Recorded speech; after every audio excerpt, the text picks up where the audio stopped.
ডান হাতটা পকেটের ভিতর ঢুকিয়ে দিয়া যে যা পারেন যতটুকু পারেন এই মাদ্রাসার জন্য এই তাফসীর মাহফিলের জন্য প্রাণ ভরে দান করবেন। সোজা ডান হাত পকেটে দেন, আমিও দিচ্ছি। নিজের পকেটে হাত দেন, অন্য কারো পকেটে হাত দিয়ে পকেট মার বলে মার খাইন না।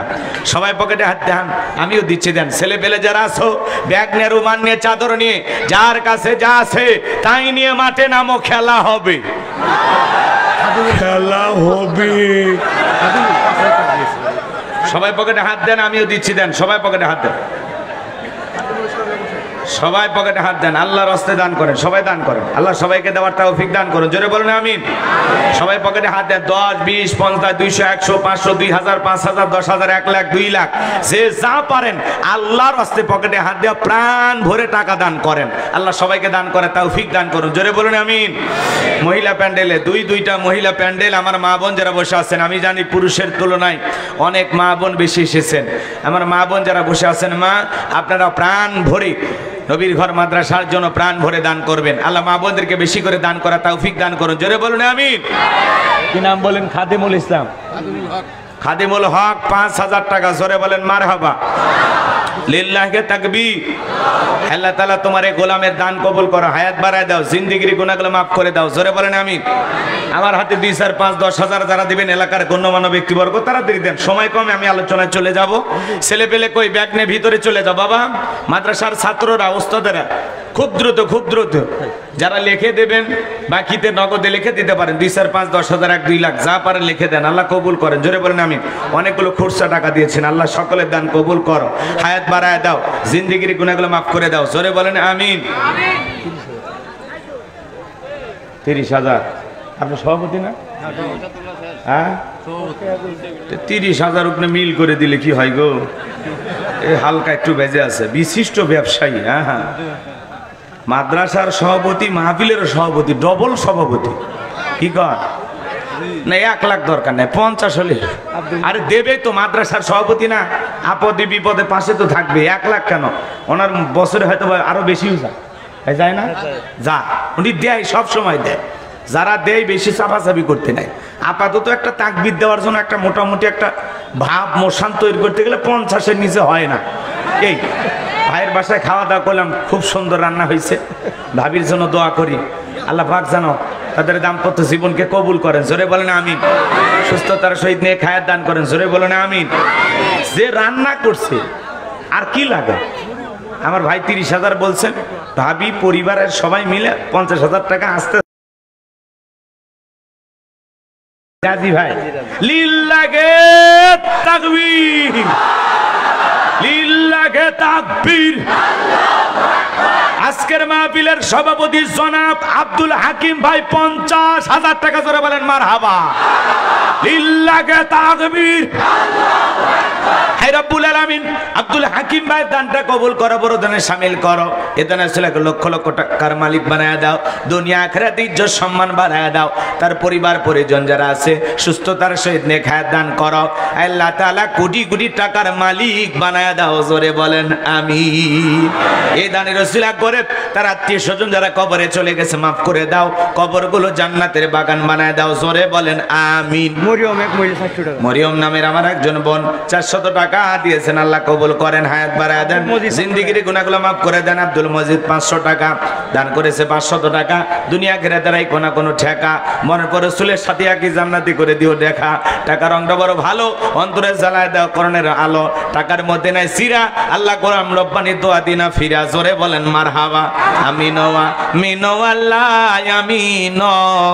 দানকারীর জন্য হয় জামিন, নদীরে কোল ভাঙিও কোল গড়ে, এই তো নদীর খেলা। সকালবেলার টাকাওয়ালা তুই ফকিরি সন্ধ্যাবেলা, দান করিলে মাল কমে না, নেকির পাল্লা হয় ভারী, গুনাহ খাতা মাফ করে দিয়া আল্লাহ জান্নাতে বানায় দিও ঘর বাড়ি। জোরে বলেন আমিন।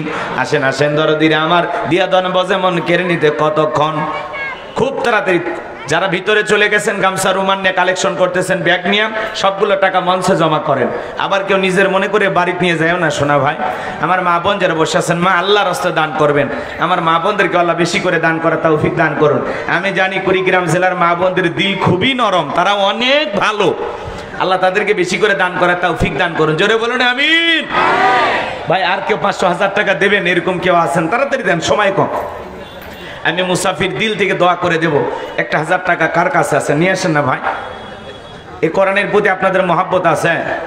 কথা কয় না, কথা কয়। আল্লাহর কোরআনকে আপনারা ভালোবাসেন? কারা কারা আল্লাহর কোরআনকে ভালোবাসেন দেখি তো, হাত তোলেন তো দেখে। লিল্লাহি তাকবীর। আপনারা সবাই আল্লাহর কোরআনকে ভালোবাসেন? আল্লাহ যেন এই কোরআনের সুপারিশ কিয়ামতের ময়দানে আপনাদের ভাগ্যে জোটায়া দেন। আর একটু জোরে বলেন আমিন। বলেন তো বাজান, কোরআনের মধ্যে কয় পারা? 30 পারা। এখানে এই যে শত শত হাজার হাজার মানুষ, এর মধ্যে থেকে ভাগ্যবান কি 30 জন মানুষ পাওয়া যাবে না যে আল্লাহর কোরআনকে মহাব্বত করে? আমি মুসাফির দিল থেকে দোয়া করে দেব, তাহাজ্জুদ পড়ে দোয়া করে দেব আপনাদের জন্য। আল্লাহ রাব্বুল আলামিন যেন কোরআনের সুপারিশ আপনাদের ভাগ্যে জুটে দেয়। এক পারার জন্য 1000 করে টাকা। রফিকুল ইসলাম নাম, বাপের বেটার মতো করছে একখান কাম। এক পারার জন্য 1000 টাকা। জোরে বলেন মারহাবা। আর একজন ভাই তার জন্য দোয়া না করে কেমনে গাইবান্ধায় যায়, উনিও এক পারার জন্য 1000 টাকা। 2 পারা হয়ে গেল। জোরে বলেন মারহাবা।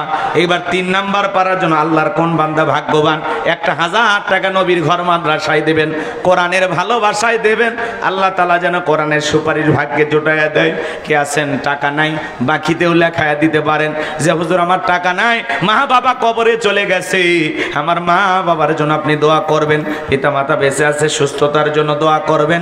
1000 টাকা কোরআনকে ভালোবেসে এক পারার জন্য 1000। লিটন ভাই কই? এই লিটন ভাই কই? আর 500 পরে দিন। একটা পারা নেন, দেবেন? লিটন ভাই 500 টাকা দিয়েছেন, আরো 500 টাকা। 3 নাম্বার পারা হয়ে গেছে। জোরে বলেন মারহাবা। আল্লাহ কবুল করেন। জোরে বলেন আমিন। 4 নাম্বার পারার জন্য 1000 টাকা আল্লাহর কোন বান্দা দেবেন যে হুজুর আমি দেব ইনশাআল্লাহ, নগদে হোক বাকিতে হোক লিখে দিতে পারেন? হাত তোলেন। 2-1 জন কেউ আছেন? হাত তোলেন যে হুজুর আমি 1000 টাকা দেব, আল্লাহর কোরআনের মহাব্বতে আমি মুসাফির দোয়া করব। আল্লাহ পাক যেন রাসূলের সুপারিশ আপনার ভাগ্যে জোটায়া দেন, কোরআনের সুপারিশ যেন আল্লাহ তাআলা ভাগ্যে জোটায়া দেন। জোরে বলেন আমিন। আছে আর 2-1 জন আছে? দিলটা নরম করেন বাজান। দুনিয়ার সম্পদ টাকা পয়সা আমরা দুনিয়াতে রেখে যাব, কেউ সাথে কিছুই নিয়ে যাব না। কে আছেন? কে আছেন? হাত তোলেন। 1000 টাকা। কি নাম ভাইয়া? শফিকুল ইসলাম ভাই। 1000 টাকা আল্লাহ কবুল করেন। বাসা কোথায় লিখে নেন, নাম ঠিকানা লিখে নেন। 4 নাম্বার পারা হয়ে গেছে, আল্লাহ কবুল করেন। 5 নাম্বার পারার জন্য 1000 টাকা খুব দ্রুত দেন, আমি আলোচনায় চলে যাবো, আর কষ্ট দেব না। কি নাম বলেন? কি নাম? ভাই নরম করেন যে হুজুর আমি 1 পারা দেবো ইনশাআল্লাহ। 1000 টাকা, 2000, 5000 দেওয়ারও মানুষ আছে, দেন। কি নাম বলেন? কি নাম? নগদে হোক বাকিতে হোক লিখে দিতে পারেন, আল্লাহ কবুল করেন। জোরে বলেন আমিন। আর নাই নাই, চলেন আলোচনায় চলে যায়। দেবেন না, দেবেন না, রাগ করছেন? বাংলাদেশের এমন কোনো জেলা নাই যে জেলায় চাইলে পাওয়া যায় না, কোরআনের জন্য পাওয়া যায়। আপনারা দিবেন, অনেকেই দিচ্ছেন, আল্লাহর দেওয়ার তৌফিক। কি নাম ভাই? এই যে ভাই ভিতরে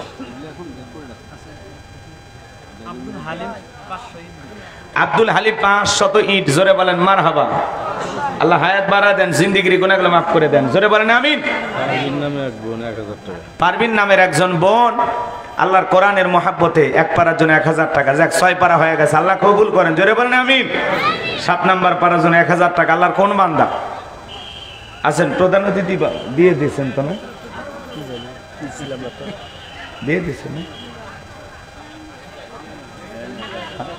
গোপনে দিয়ে দিয়েছেন না? আলহামদুলিল্লাহ, পরে দিবেন, সমস্যা নেই। লাল মিয়া ভাই 500 টাকা। এই যে টাকাগুলো দেন, ওনাদেরকে দেন। যান টাকা নিয়ে যান, সব টাকা এক জায়গায় করেন। জি, মহিলা প্যান্ডেলের টাকা পাইছেন? পাচ্ছেন? ঠিক আছে।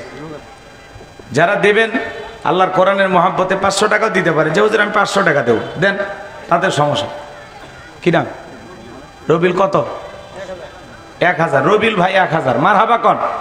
আল্লাহ হায়াত বাড়া দেন, জিন্দেগির গুনাহগুলো মাফ করে দেন, কোরআনের সুপারিশ ভাগ্যে জোটায়া দেন। জোরে বলেন আমিন।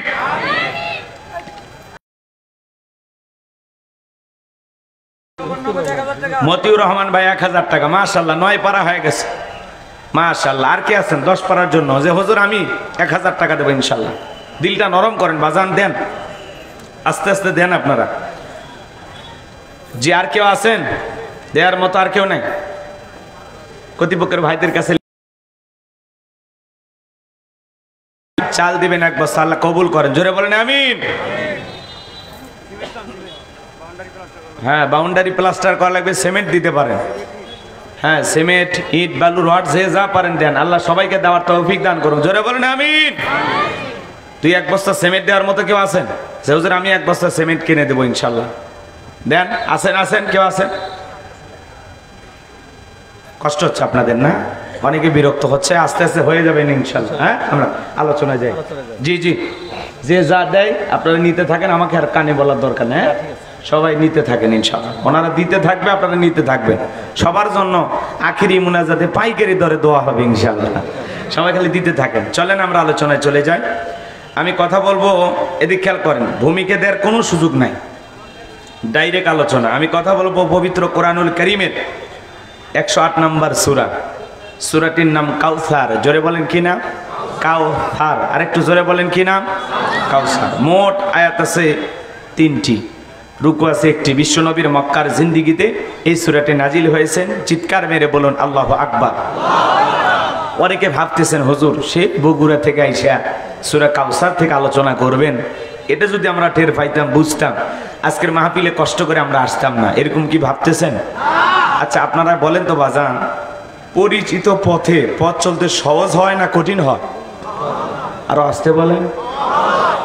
পরিচিত মানুষের সাথে কথা বলে ভালো লাগে না খারাপ লাগে? পরিচিত মানুষের সাথে কথা বলে যেমন ভালো লাগে, পরিচিত পথে পথ চলতে যেমন সহজ লাগে, ঠিক বক্তা যদি কোনো পরিচিত আয়াত বা সূরা থেকে আলোচনা করে সেইটা শুনে আরো বেশি ভালো লাগে, কারণ বিষয়টা আপনারও জানা আছে। আর যে জিনিস যত বেশি জানবেন তাতে চর্চা কমে না বাড়ে? আর একটু জোরে বলেন, চর্চা কমে না বাড়ে? এই জন্য সূরা কাউসারের তাফসীর হয়তোবা আপনারা যেভাবে জানেন আমি হয়তোবা সেভাবে জানি না। আজকে আমি যেভাবে বলবো হয়তোবা আপনারা সেভাবে শোনেন নাই। কথায় আছে এক একটা ফুলের এক একটা সুঘ্রাণ, কথা বলেন ঠিক কি না? কষ্ট পাচ্ছেন? বেশি না, এখন 11টার কাছাকাছি, 12টা পর্যন্ত 1 ঘন্টা আল্লাহর কোরআনের মহাব্বতে বসে থাকতে রাজি আছেন তো ইনশাল্লাহ? তো কারা কারা 12টা পর্যন্ত থাকবেন না 2 হাত তোলেন। থাকবেন? ঠিক আছে। 12টা পর্যন্ত কারা কারা ধৈর্য নিয়ে বসে থাকবেন 2 হাত তুলে একবার বলেন ইনশাআল্লাহ। আর একটু জোরে বলেন ইনশাআল্লাহ। দেখেন তো মাঝে মাঝে হাত তোলেনি কারা, এদিক ওদিক তাকায় দেখেন তো, ভেজাল আছে 2-4 জনের? হ্যাঁ, ভেজাল নাই? তাহলে শেষ পর্যন্ত থাকবেন তো ইনশাআল্লাহ? আল্লাহ কবুল করেন, জোরে বলেন আমিন। এই যে হাত তুলে ওয়াদা দিলেন, ওয়াদা ভঙ্গ করা কিসের লক্ষণ? মুনাফিকের লক্ষণ। মাশাআল্লাহ, কুড়িগ্রামের মানুষ অনেক চালাক। শ্রোতারা যদি চালাক হয় ওয়াজ করে শান্তি পাওয়া যায়। কইতে কলিকাতা বুঝে নাই, কথা বলে ঠিক না? এই জন্য আপনারা যে ওয়াদা দিয়েছেন ওয়াদা ঠিক থাকবে তো ইনশাআল্লাহ? দেখি তো কুড়িগ্রামের মানুষের ওয়াদা কেমন পাকা পোক্তা, আজকে পরীক্ষা হবে। ওটা বসার কোনো সিস্টেম নাই। যদি 12টার পরে উঠে যান আমার কোনো আপত্তি থাকবে না। 1 ঘন্টা করবেন, মহাব্বতে দেবেন।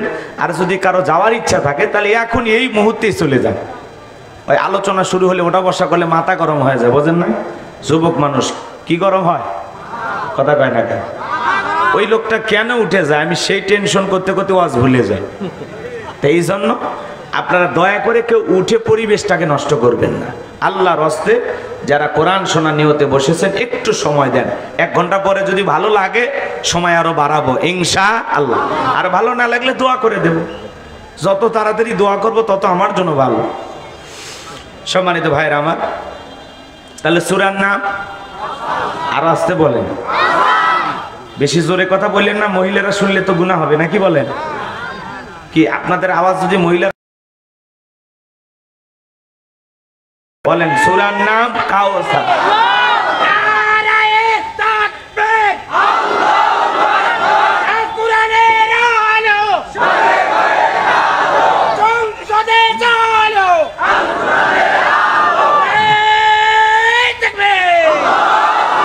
ঠিক আছে, সংসদে কিভাবে জ্বালান আপনারা, সামনের দিন আসবে। কি করেন আপনারা, কথা কয় না কেন? সেইটাই দেখা যাবে যে আসলে আপনারা সংসদে আল্লাহর কোরআন চান কিনা, কথা বলেন ঠিক কিনা? এই জন্য ভাইরা আমার এদিক খেয়াল করেন, আল্লাহর কোরআন দিয়ে যদি বাংলাদেশের পার্লামেন্ট চলে এতে আমরা খুশি না বেজার? এই জমিনে আল্লাহর আইন চালু হোক, কারা কারা চান না হাত তোলেন? চান না? আল্লাহর আইন এই জমিনে কায়েম হোক, বাংলার পার্লামেন্টে কোরআন প্রতিষ্ঠিত হোক, চান নাকি? এদেশটা কোরআন দিয়ে চলুক, আল্লাহর আইন দিয়ে চলুক, আল্লাহর বিধান প্রতিষ্ঠিত হোক, কোরআনের রাজ কায়েম হোক, কারা কারা চান? দুই হাত তুলে বলেন আল্লাহু আকবার, লিল্লাহি তাকবীর। মাশাআল্লাহ। কুড়িগ্রামের মানুষ চায় বাংলার পার্লামেন্টে আল্লাহর কোরআন চালু হোক, এটা শুনেই ভালো লাগলো। কিন্তু ওই যে জায়গা মতো যখন সময় পাবেন বুঝে শুনে কাজ করবেন, ঠিক আছে তো ইনশাআল্লাহ? আচ্ছা, সূরার নাম আরো জোরে, জোর হলো না, উঠেই যাবে। একটা মিছিল করার অভ্যাস করে নেন, এমন একটা করুণ কাহিনী ধরবেন যাতে মানুষ চোখের পানি ছেড়ে দিয়ে কান্না করে। আমি তখন বললাম, পাগল রে, ওর বাপ মরে গেলেও কান্দে না, আর আমার ওয়াজ শুনে কাঁদবে? কাঁদা কি এত সহজ? কথা বলে ঠিক না? এদেশের মানুষ নাটক সিনেমা দেখে কান্না করে, কিন্তু আল্লাহর কোরআন শুনে কাঁদে না। কথা বলে ঠিক না? এরকম মানুষ আছে না? না। আবার অনেকেই কোরআনের মহাব্বতে কাঁদে। অনেক জায়গা বাস করতে গেলে বলে, হুজুর আজকে এমন কাঁপিয়ে দিবেন। আরে ভাই, আমি কি ভূমিকম্প যে কাঁপাইতে আসছি? তো এইগুলো বলে লাভ নেই, ফাটাফাটি সাটাসাটি কিছু হবে না। যা হবে কোরআন এবং সুন্নাহর আলোকে। আল্লাহ কবুল করেন, জোরে বলেন আমিন। জবান ছেড়ে সবাই একটু মহব্বতে আমার সাথে তেলাওয়াত করুন।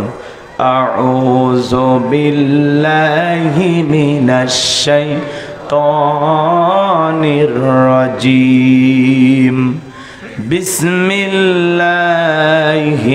রাহমানির রহিম। বিতাড়িত মুরতাদ শয়তানের কাছ থেকে আল্লাহ পাকের কাছে আশ্রয় প্রার্থনা চাচ্ছি। পরম করুণাময় দয়ালু আল্লাহ তাআলার নামে শুরু করছি। জবান ছেড়ে সবাই, যাদের জানা অবশ্যই আছে আপনাদের জানা, সবাই একটু আমার সাথে তেলাওয়াত করুন। ইন্না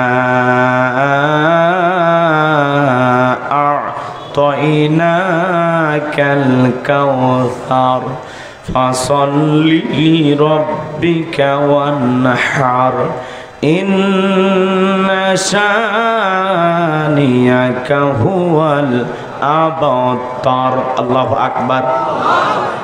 যে কোনো সূরা সময় আল্লাহ তাআলা সেই সূরাটি বা আয়াতটি নাজিল করেছেন তার হাবিবের উপরে, সে নাজিলের প্রেক্ষাপট জানার দরকার আছে না নাই?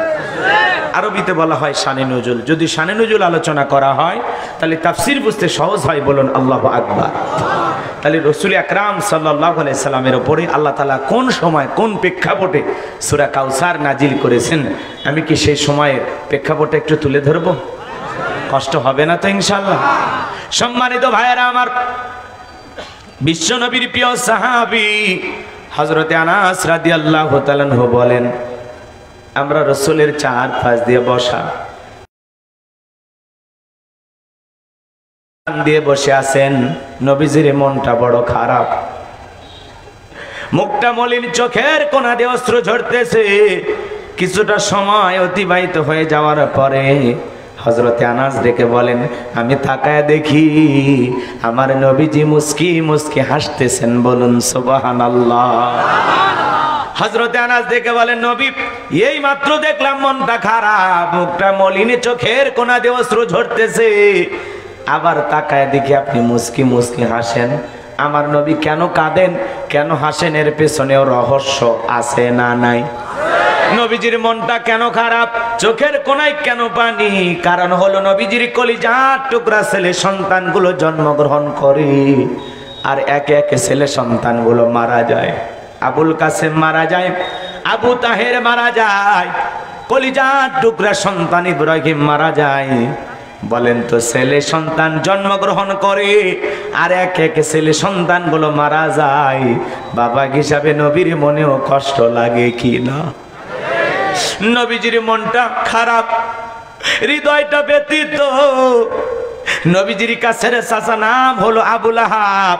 ডেকে বলে, ভাতিজা, তোমার বংশে বাতি জ্বালানো কেউ থাকলো না, তুমি একটা লেজ কাটা, তুমি একটা নির্বংশ। জোরে কন্যা উজুবিল্লাহ। একে তো সন্তান হারানোর ব্যথা, অন্যদিকে আপন মানুষদের সমালোচনা। নবীর মনের কষ্ট কমে না বাড়ে? আপনারাই বলুন, আল্লাহ না করুক আপনার আমার সন্তান যদি মারা যায়, কাছের মানুষদের উচিত, আত্মীয় স্বজনের উচিত বিপদের দিনে সান্ত্বনা দেওয়া। বাবা তুমি সবর করো, ধৈর্য ধারণ করো, জীবন মৃত্যুর মালিক আল্লাহ। আল্লাহ সন্তান দিয়েছে, আল্লাহ নিয়েছে, মন খারাপ করো না। আল্লাহ যদি চাই বছর না ঘুরতে আবারও তোমাদের কোল আলোকিত করে সন্তান দান করতে পারেন, তিনি কে? তার মানে আপন মানুষদের উচিত বিপদের দিনে সান্ত্বনার বাণী শোনানো। কথা বলেন ঠিক কি না?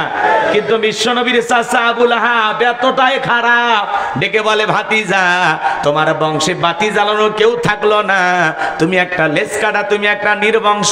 এই কথা বলে বিশ্বনবীকে কষ্ট দেয়। নবীজির ছেলে সন্তানগুলো কেন দুনিয়ার জমিনে জীবিত থাকলো না? অনেক পয়গম্বরের সন্তান পয়গম্বর হয়েছেন, অনেক পয়গম্বরের সন্তান জীবিত, কেন জীবিত থাকলো না? কেন তারা প্রাপ্ত বয়স হওয়া পর্যন্ত জীবিত থাকলো না? বিশ্বনবীর ছেলে সন্তানগুলো কেন শিশুকালে মারা গেল? এর পিছনে কারণ আছে না নাই? এর পিছনে কারণ আছে তিনটি। জোরে বলেন কয়টি? আর জোরে। বিশ্বনবীর ছেলে সন্তানগুলো কেন জীবিত থাকলো না? কেন তারা শিশুকালেই মারা গেলেন? নবীর উম্মত হিসাবে জানতে মনে চায় না? জোরে বলেন, জানতে মনে চায় না? কারা কারা শুনতে চান? দুই হাত তুলে আল্লাহকে দেখান। লিল্লাহে তাকবীর। হাত নামান। রাসূল আকরাম সাল্লাল্লাহু আলাইহি সাল্লামের ছেলে সন্তানগুলো কেন মারা গেল? কি সে রহস্য? কি সেই তিনটি কারণ? আমি অবশ্যই বলবো। যদি আমি শুরু করি তিনটি কারণ কি কি, তাহলে 3 নাম্বার আয়াতের আলোচনা করা লাগবে। আমি কি 1 নাম্বার আয়াত বাদ দিয়ে 3 নাম্বারে যাব, নাকি আস্তে আস্তে শুরু করা যাক? ধৈর্য আছে তো ভাই? কষ্ট হবে না তো ইনশাল্লাহ? আমার ভাইয়েরা, একে তো সন্তান হারানোর ব্যথা, কাফেরদের সমালোচনা, নবীর মনের কষ্ট লাগে, ব্যথা লাগে। অন্যদিকে সাহাবায়ে কেরাম যারা ইসলাম ধর্ম গ্রহণ করে, কাফের বেঈমানরা তাদের উপর নির্যাতন জুলুমের স্টিম রোলার চালায়। হযরতে বেলাল তখনও কালেমা পড়ে মুসলমান হন নাই। বিশ্বনবী রাতের বেলায় দারুল আরকামে বসা। হযরতে বেলাল বিশ্বনবীর দরবারে উপস্থিত হয়ে গেলেন। তাকায় আর একবার বিশ্বনবীর চেহারার দিকে তাকায়। হযরতে জাবের বলেন, ওই আকাশের পূর্ণিমার চাঁদের চাইতেও বিশ্বনবীকে আমার কাছে বেশি সুন্দর মনে হয়। আপনারা আমার নবী কতটা সুন্দর জানেন? আম্মা জান আয়েশা ডেকে বলেন, যারা ইউসুফ নারীরা আঙ্গুল কেটে ফেলে দিয়েছিল, ওরা যদি বিশ্বনবীর চেহারার দিকে তাকাইতো, শুধুমাত্র আঙ্গুল নয়, আঙ্গুল কাটতে কাটতে, হাত কাটতে কাটতে কখন যে নিজের কলিজা কেটে দুফা করে দিত, মুহূর্তের জন্য টের পাইতো না। আপনার আমার নবী এতটাই সুন্দর। আম্মা জান আয়েশারও বলেন, ও দুনিয়ার মানুষ, তোমাদের একটা সূর্য আছে, আমি আয়েশারও একটা সূর্য আছে। তোমাদের সূর্য উদয় হয় দিনের বেলায়, আর আমি আয়েশার সূর্য উদয় হয়। হাত থেকে সুইটা পড়ে গেল, বাতিতে তেল ছিল না, বাতি জ্বালাইতে পারলেন না। বিশ্বনবীর অপেক্ষায় বসে থাকলেন। বিশ্বনবী যখন এশার সালাত আদায় করার পরে ঘরের ভিতরে প্রবেশ করলেন, সর্বপ্রথম আম্মা জান আয়েশাকে বিশ্বনবী সালাম দিলেন। নবী ঘরে ঢুকে তার স্ত্রীকে কি দিলেন? কি স্টাইল! ভাবি কেমন আছে? কথা কয় না। ভাবিকে দেখলে সালাম বের হয়, আর বউকে দেখলে সালাম বের হয় না। কপাল পরা। কথা কয় পরে কা কষ্ট হচ্ছে আপনাদের? স্ত্রীকে সালাম দেবেন। স্বামী স্ত্রীর দাম্পত্য জীবনে যদি সুখ পেতে চান, শান্তি পেতে চান, তাহলে একে অপরের প্রতি সালাম আদান প্রদান থাকা লাগবে। সালাম আদান প্রদান হলে স্বামী স্ত্রীর দাম্পত্য জীবনে ভক্তি, শ্রদ্ধা, ভালোবাসা, বিশ্বাস বেড়ে যায়। আল্লাহু আকবার বলেন। করবেন না, মনে থাকবে তো ইনশাআল্লাহ? কষ্ট পাচ্ছেন আমার কথায়? আমার ভাইয়েরা, বিবিকে যা সালাম দিবেন, লোকজন যদি না থাকে বইয়ের হাতটা ধরে মুসাফা করবেন। কার হাত? এই যুবক কথা বলো না কেন? কার হাত? বইয়ের হাত, পাশের বাড়ির ভাবির হাত না, ধরলে ঝাঁটা দিয়ে পিটাবে। কথা কোন ঠিক কিনা? বইয়ের হাত ধরে মুসাফা করবেন, একেবারে যদি ময়দান ফাঁকা থাকে কোলাকুলি সেরে নেবেন, আপনাদের দাম্পত্য জীবনে কোনোদিন অশান্তি থাকবে না। রাসূল আকরাম সাল্লাল্লাহু আলাইহি ওয়াসাল্লাম, রাসূল আকরাম সাল্লাল্লাহু আলাইহি সাল্লামের 4টি সুন্নাত যদি আপনি আমি আমল করতে পারি, দাম্পত্য জীবনে কোনোদিন অশান্তি থাকবে না। কয়টা সুন্নাত? আরো জোরে বলেন কয়টা? আজকে সকালে বিয়ে করে বিকেলে তালাক দেয়। কথা বলেন ঠিক না? যদি বলা হয় বউ তালাক দিলা কেন, ওই হুজুর বনে না, ঝামেলা, জেদি, অভিমানী, বাড়ির হাড়ি বাতিল ভেঙে শেষ করছে। কথা কয় না? ছেলে মেয়েকে তালাক দিলে তার অনেক দোষ, আবার মেয়ে ছেলেকে তালাক দিলে তার আবার অনেক দোষ। কথা কন ঠিক কিনা? তো আসলে দোষ গুণ নিয়েই মানুষ। কথা বলেন ঠিক কিনা? রাগ করতেছেন নাকি আপনারা? তো হবে না, দুনিয়াতে এরকম হবেই। কথা কি বুঝতে পারছেন আমার, নাকি রাগ করতেছেন আপনারা? তাহলে দাম্পত্য জীবনে যদি সুখ পেতে চান, কোন হুজুরের বাণী পড়া লাগবে না, তাবিজ কবজ লাগবে না। রাসূল আকরাম সাল্লাল্লাহু আলাইহি ওয়াসাল্লামের 4টা সুন্নাত যদি প্রত্যেকটা নারী পুরুষ তাদের দাম্পত্য জীবনে আমল করতে পারে, মৃত্যু পর্যন্ত তালাক হবে না, বিচ্ছেদ হবে না, ভালোবাসা টিকে থাকবে ইনশাআল্লাহ। কয়টা সুন্নাত? কারা কারা শুনবেন হাত তোলেন তো দেখি। লিল্লাহি তাকবীর। শোনা দরকার, আমল করেন আর না করেন পরেকার হিসাব শুনতে হবে। এখনই যদি আমি সুন্নতের কথা বলি এলোমেলো হয়ে যাবে, কষ্ট হয় নাকি আপনাদের? বাজান গো আমার, তাহলে বউকে সালাম দেবেন, পারবেন তো ইনশাল্লাহ? আজকে যা হঠাৎ করে হয়তো বা সালাম দিলে, তখন আবার বলবে কোন হুজুরের মুরিদ নিয়ে বাড়িতে ঢুকলা, সেদিনই তো অমুকের গাছের কলা চুরি করলা। কথা কয় না? বউ আপনাকে চেনে তো। এই জন্য ভাইয়ের আমার, হয়তো বা নতুন নতুন সালাম দিলে একটু টিটকারি মারবে, 2-4 দিন দিতে অভ্যাসে পরিণত হবে। কথা বলে কি না? আর আমাদের দাম্পত্য জীবনে এমন হয়ে গেছে, স্বামীও বাড়িতে ঢোকে কিছু বলে না, বউ স্বামীরে কিছু বলে না, দুইজনে বোবা। কথা কয় না? যায় শরম লাগে না, বউকে গালি দেন তখন শরম লাগে না, যৌতুকের টাকার জন্য বউরে পিটান, এমন পিটান পিটাই কয় আব্বা না টাকা পর্যন্ত ছাড়বো। মানুষ কয় বউরে এত ফিটাস কেন? কয় পিটাবো না। এই বেহায়া নারীর বাবা 1.5 লাখ টাকা দেওয়ার কথা, মাত্র 1 লাখ টাকা দিয়েছে, এখনো 50,000 টাকা পায়, মনে হয় শ্বশুর বাড়ির থেকে হালখাতার টাকা পায়। এরকম দুষ্ট বলবান আছে না? নাই? যারা যৌতুকের জন্য বউরে পিটায় এরা ছোট লোক। কথা বলে ঠিক কি না? বউ মারার জিনিস না, ভালোবাসার জিনিস। কথা বলে ঠিক কি না? আল্লাহ যুবকদের হেদায়েত দান করেন, জোরে বলেন আমিন। আম্মা জান আয়েশা ডেকে বলেন, নবীজি আমাকে সালাম দিয়ে ঘরের ভিতরে প্রবেশ করলেন, নবীজির চেহারার আলোতে সুইটা কই পড়ে আছে আমি পরিষ্কার দেখতে পেয়েছি। কেমন নবী পাইছি বাজার, সেই নবীর সম্মান মর্যাদা নিয়ে যদি আলোচনা করি সারা জীবন চলে যাবে, তবে আলোচনা শেষ হবে না। কিন্তু আমরা কপাল পোড়া, রাসূলের সম্মান মর্যাদা সম্পর্কে আমাদের জ্ঞান নাই। এক জায়গায় যা বললাম, ভাই বলেন তো আমাদের নবীর নাম কি? বলে হুজুর আব্দুল কাদের জিলানী। পীর সাহেবের নাম মুখস্থ আছে, কিন্তু বিশ্ব নবীর নামটা জানে না। এমন কপাল পোড়াও আছে না নাই? রাসূল কেমন দামি জানেন? আপনার আমার প্রিয় পয়গম্বর কেমন দামি মানুষ, যে রাসূল হেঁটে গেলে আসমানের মেয়ে কাইসা ছায়া প্রদান করত। যেই বিশ্ব নবীর চেহারার উপরে মশা মাছি পড়া হারাম। আমার ভাইয়েরা, যেই নবী আসমানের চাঁদের দিকে ইশারা করলে চাঁদ 2 টুকরো হয়ে যায়, জমিনে পা তুলে মাওলা পাকের আরশে আজিমে পৌঁছে যায়।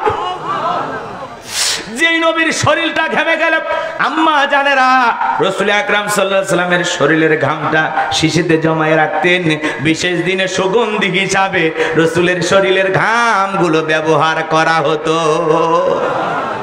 যেই নবীর চেহারার দিকে তাকাইলে ক্ষুধা নিবারণ হয়ে।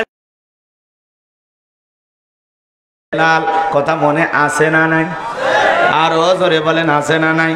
হযরতে বেলাল থেকে বলে, নবী আপনি কালেমার দাওয়াত দেন, ইসলামের প্রচার প্রসার করেন, দয়া করে আমারে কালেমা পড়ে মুসলমান বানায় দেন। বিশ্ব নবী তখন হযরত বেলালকে কালেমা পড়ায় দিলেন, লা ইলাহা ইল্লাল্লাহু মুহাম্মাদুর রাসূলুল্লাহ সাল্লাল্লাহু আলাইহি ওয়াসাল্লাম। হযরতে বেলাল কালেমা পড়ে মুসলমান হয়ে গেলেন। আমার নবী ডেকে বলে, বেলাল ইসলামের অবস্থা এখন ভালো না, কালেমা পড়েছো আপাতত প্রকাশ করা যাবে না। আপনারা বলেন তো বাজান, ইসলামের অবস্থা কি সবসময় ভালো থাকে? আজ তাম পৃথিবীর দিকে তাকায় দেখেন, তাম পৃথিবীর জালেমেরা, বেঈমানেরা, ইহুদি খ্রিস্টানেরা ওরা ঐক্যবদ্ধ হয়েছে পৃথিবীর জমিন থেকে ইসলাম আর মুসলমানকে বিদায় করার জন্য। তাম পৃথিবীর সকল বিজাতি জালেম বেঈমানেরা এক জায়গায় একতাবদ্ধ। কথা বলেন না কেন? জালেম বেঈমানেরা ঐক্য করতে পারে, কিন্তু আমরা মুসলমান ঐক্য করতে পারি না। খালি টেলাটেলি, গুতাগুতি, কাটা ছোড়াছুরি, একে অপরকে দেখতে পারে না, টুপি নিয়ে মারামারি, সালাম নিয়ে মারামারি, এ কথা কেন আছে না? কষ্ট হচ্ছে আপনাদের বুঝি। আমার ভাইয়েরা, সমাজে যা চলতেছে এগুলো বলতে গেলে বলবেন হুজুর আপনারাই তো খারাপ, আপনারাই তো খারাপ, সব দোষ কিন্তু আমাদের দিকে আসবে। কথা কি বোঝেন নাই?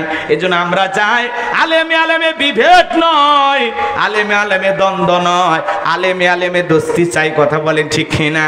এদেশের সকল ঘরানার ওলামা ইকরাম যদি ঐক্যবদ্ধ হতে পারে, এদেশের ইসলাম বুদ্ধি মানুষেরা যদি ঐক্যবদ্ধ হতে পারে, পৃথিবীর জালিমদের আঘাত তাদের দিকে ফেরত যাবে। এই ঐক্য ভাঙার শক্তি কারো হবে না। এই জন্য আলেমদের ভিতরে ঐক্য। সমাজে ওলামা ইকরামদেরকে মানুষ যেভাবে মূল্যায়ন করে, আমরা যদি এই সুযোগটা কাজে লাগাইতে পারি, আমার বিশ্বাস আগামীর বাংলাদেশ কোরআনের বাংলাদেশ, আগামীর বাংলাদেশ আলেমদের বাংলাদেশ। এই জমিনে আল্লাহর দ্বীন প্রতিষ্ঠিত হবেই হবে ইনশাআল্লাহ। লাগবে, এক হওয়া লাগবে। কথা বলেন ঠিক কি না? আমাদের নবী কয়জন? আল্লাহ কয়জন? কোরআন কয়টা? বুঝেন নাই? ওই যে সঙ্গী শোনেন নাই? আমাদের প্রভু এক, এক নবীর উম্মত, জীবন বিধান এক, ওই শিবানী কোরআন। আমাদের প্রভু এক, এক নবীর উম্মত, জীবন বিধান এক, ওই শিবানী কোরআন। তবে কেন এক নও হে মুসলমান, এক হও, এক হও করিয়া হবান। তবে কেন এক নও হে মুসলমান, এক হও, এক হও। কষ্ট হচ্ছে আপনাদের? মন খারাপ করবেন না বাজান গো আমার। তাম পৃথিবীর জালেমেরা আজকে মুসলমানের রক্ত নিয়ে খেলা করার জন্য, ইসলামকে জমিন থেকে বিদায় করার দেওয়ার জন্য তারা ষড়যন্ত্র চালিয়ে যাচ্ছে। কথা বলেন ঠিক কিনা? বিশ্বনবী ডেকে বলে, বেলাল কালেমা পড়েছো, আপাতত প্রকাশ করা যাবে না, কারণ ইসলামের অবস্থা ভালো না। হযরতে বেলাল ডেকে বলে, নবী আমার জীবনের কোনো দাম নাই। আমার মনিব ওমাইয়াকে বলেছিলাম, উর্দম বা ছাগল পেশাব পায়খানা করে দেয়, ওই ঘরে থাকতে আমার বড় কষ্ট হয়, আমার জন্য একটু আলাদা ঘরের ব্যবস্থা করে দেন। ওমাইয়া ডেকে বলে, বেলাল রে, উর্দম বা ছাগলের দাম আমার কাছে আছে, কিন্তু তোর মতো কালো হাফসি বেলালের দাম আমার কাছে নাই। ও নবী, শুধু আপনি আমার জন্য দোয়া করেন, আল্লাহ যেন মৃত্যু পর্যন্ত আমাকে কালেমার পথে টিকে থাকার তৌফিক দান করেন। এই কথা বলে হযরত বেলাল চলে গেলেন। সকালবেলা হয়ে গেল, সূর্য উদয় হয়ে গেছে, অনেকটা বেলা হয়ে গেছে। হযরত বেলাল দরজা খোলে না। অন্য চাকর বাকর যারা আছে ওরা নালিশ নিয়ে চলে গেছে ওমায়ের কাছে, যায় বলে, নেতা এখনো পর্যন্ত বেলাল দরজা খোলে নাই, উর্দুম বা ছাগলের পেশাব পায়খানা পরিষ্কার করে নাই, তাই নাকি? বলে, হ্যাঁ ঠিক আছে চলো তো যাই। এইবার দরজায় ডাক দেয়, বেলাল দরজা খোলো। হযরতে বেলাল দরজা খোলে না, জোরে করে ধাক্কা মারছে। যখন দরজা খুইলা গেছে তখন এইবার উমাইয়া তাকায়া দেখে, যেই রাত্রিতে হযরত বেলাল কালেমা পড়ে মুসলমান হয়েছে, ওই রাত্রিতে একটা উর্দুম বা ছাগলের কাছে কোনো পেশাব পায়খানা নাই। বলেন মারহাবা। এইবার উমাইয়া ডেকে বলে, এ চাকরের দল, বেলালের বিরুদ্ধে মিথ্যা অভিযোগ দাও। তোমরা যখন ঘুমাচ্ছিলে বেলাল তখন ময়লা আবর্জনা পরিষ্কার করেছে, তাকায়া দেখো না একটা উর্দুম বা ছাগলের কাছে কোনো পেশাব পায়খানা নাই, তাও নিজেদের কাজ করো। এই কথা বলে ওদেরকে তাড়িয়ে দিলেন। এক পা দুপা করে ওমায় এবার হযরতে বেলালের কাছে চলে যায়। হযরতে বেলাল দেয়ালে পিঠটা লাগায় জিহ্বা নাড়ায় জিকিরি করে, কার? এইবার হযরত বেলালকে হালকা করে ধাক্কা মারছে যখন জবান দিয়ে কালেমার আওয়াজ বের হয়েছে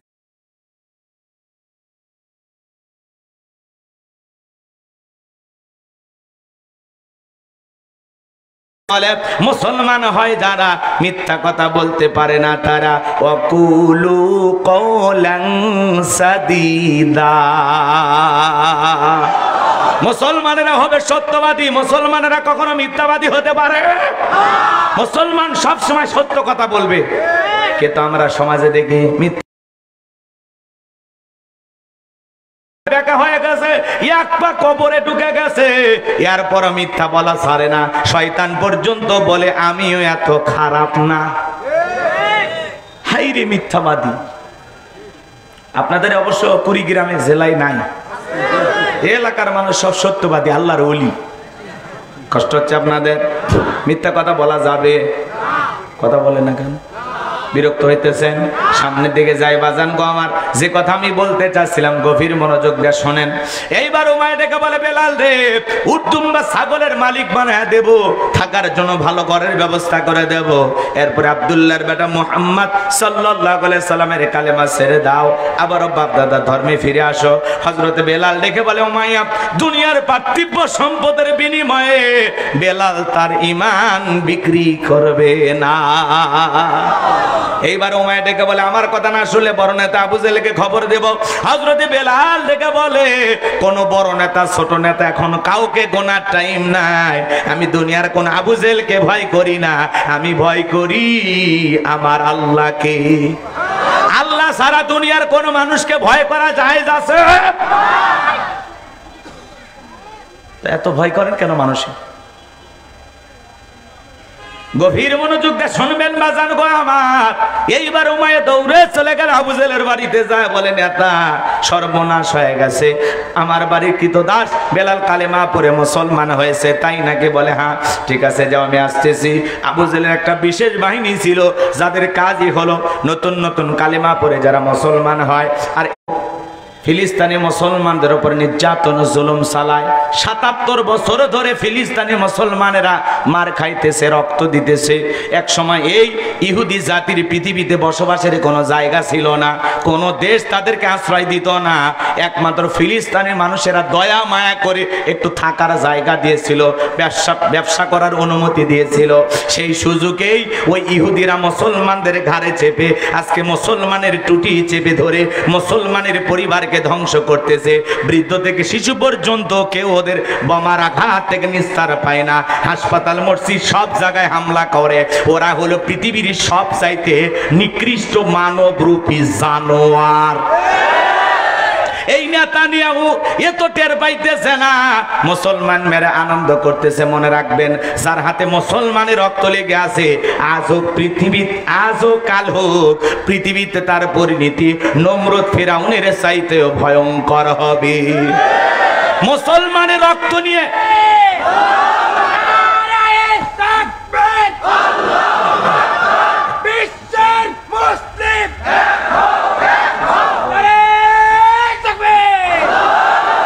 আমার ভাইয়েরা মনে রাখবেন মুসলমানের রক্ত দিয়ে হাত রাঙিয়েছে যারা আবু জেহেল নমরুদ ফিরাউনের মতো একদিন বিদায় হবে তারা ওদের ধ্বংস অনিবার্য কথা বলেন ঠিক কি না 2 দিন আগে আর পরে যে সমস্ত জালেম বেঈমানরা মুসলমানের রক্ত নিয়ে খেলা করেছে এদেশের আলেমদের উপরে নির্যাতন জুলুম করেছে ওদের পরিণতিও ভালো হবে আমার ভাইয়েরা গভীর মনোযোগ দিয়ে শুনবেন যে কথা বলতে যাচ্ছিলাম এইবার আবু জেহেল তার সাঙ্গ পাঙ্গ ক্যাডার মাস্তান তার বাহিনী না উমাইয়ের বাড়িতে হাজির হয়ে গেল ডেকে বলে বেলাল এই দিকে আসো বেলাল রে আমি তোরে পার্সোনাল ভাবে মোহাব্বত করি বেলাল এসব কি শুনছি তুমি নাকি কালেমা পড়ে মুসলমান হয়েছো হযরতে বেলাল ডেকে বলেন হ্যাঁ বুঝে গেল আমি বিশ্ব নবীর কাছে কালেমা পড়ে মুসলমান হয়েছি আবু জেহেল ডেকে বলে বেলাল রে উটদুম্বা ছাগলের মালিক যদি হতে চাও বানায়া দেব ব্যবসা যদি করতে চাও দিরহাম টাকা পয়সা যা লাগে ব্যবস্থা করে দেব ভালো ঘর বাড়ি ব্যবস্থা যদি লাগে প্রয়োজন হয় দিয়ে দেব বেলাল রে তুমি যা চাইবে তাই তোমাকে দেওয়া হবে তুমি চাইতে দেরি আমরা দিতে দেরি করব না হযরতে বেলাল ডেকে বলে আবু জেহেল রে সম্পদ যদি আমি বেলালকে দিতে চাও, দুনিয়ার সব সম্পদ ছাড়তে রাজি, বিশ্ব নবীর কালেমা ছাড়তে রাজি নাই। একটু চিৎকার মেরে বলেন আল্লাহ। এদেরকে টাকা দিয়ে কেনা যায়, কিন্তু মুনাফিক মার্কা মুসলমানেরা টাকা পাই যেদিকে বিক্রি হয় সেদিকে, টাকা যেদিকে ফতুয়া সেদিকে, হালালকে হালাল বলে আর হারামকে হালাল বলে চালিয়ে যায়। বিরিয়ানির প্যাকেট আর ডিম পাইলে কয় ম্যাডাম আপনি জান্নাতি। কথা কয় না কেন? এদের সেরকম আছে না নাই? কি যে পাইছে, টাকা যেদিকে ফতুয়া সেই দিকে, টাকার বান্ডিলের জোরে ওদের ফতুয়া এদিক সেদিক হয়। রাগ করেছেন বুঝি আপনারা? মন খারাপ করবেন না। কুড়িগ্রামের মুসলমানেরা ঘাটে ঘাটে মার হবে, সাউন্ড হবে না। আপনারা আবার একেবারে আমাকে অন্য কিছু মনে করবেন না। কি ভাবতেছেন? কষ্ট হয়, বিরক্ত লাগে? লিল্লাহে তাকবীর। এজন্য টাকার কাছে বিক্রি হওয়া যাবে। টাকার কাছে বিক্রি হয় কারা? মুনাফিক মার্কা মুসলমান যারা। আর মনে রাখবেন, একজন বৌদ্ধ, খ্রিস্টান, হিন্দু, অমুসলিম এদের দ্বারা ইসলাম যতটা না ক্ষতিগ্রস্ত হয়, নামধারী মুনাফিক মার্কা মুসলমানের দ্বারা ইসলাম সবচাইতে বেশি ক্ষতিগ্রস্ত হয়। কথা কি বোঝা গেল? আমার ভাইয়েরা গভীর মনোযোগ দিয়ে শুনবেন, আমি যে কথা বলতে চাচ্ছিলাম। হযরত বেলালের কথা শুনে আবু জাহেল ডেকে বলে, বেলাল এত সুন্দর প্রস্তাব দিলাম, প্রত্যাখ্যান করলা, মেনে নিলা না। সোজা আঙ্গুলে ঘিউ না উঠলে আঙ্গুলে একটু বাঁকা করা লাগবে। এই কথা বলে যুবকদেরকে লিলিয়ে দিল, চাবুক দিয়ে পিটাও। হযরত বেলালকে চাবুক দিয়ে পিটানো শুরু করা হলো। এরা যত জোরে চাবুক মারে, বেলাল তত জোরে আল্লাহর জিকির করে।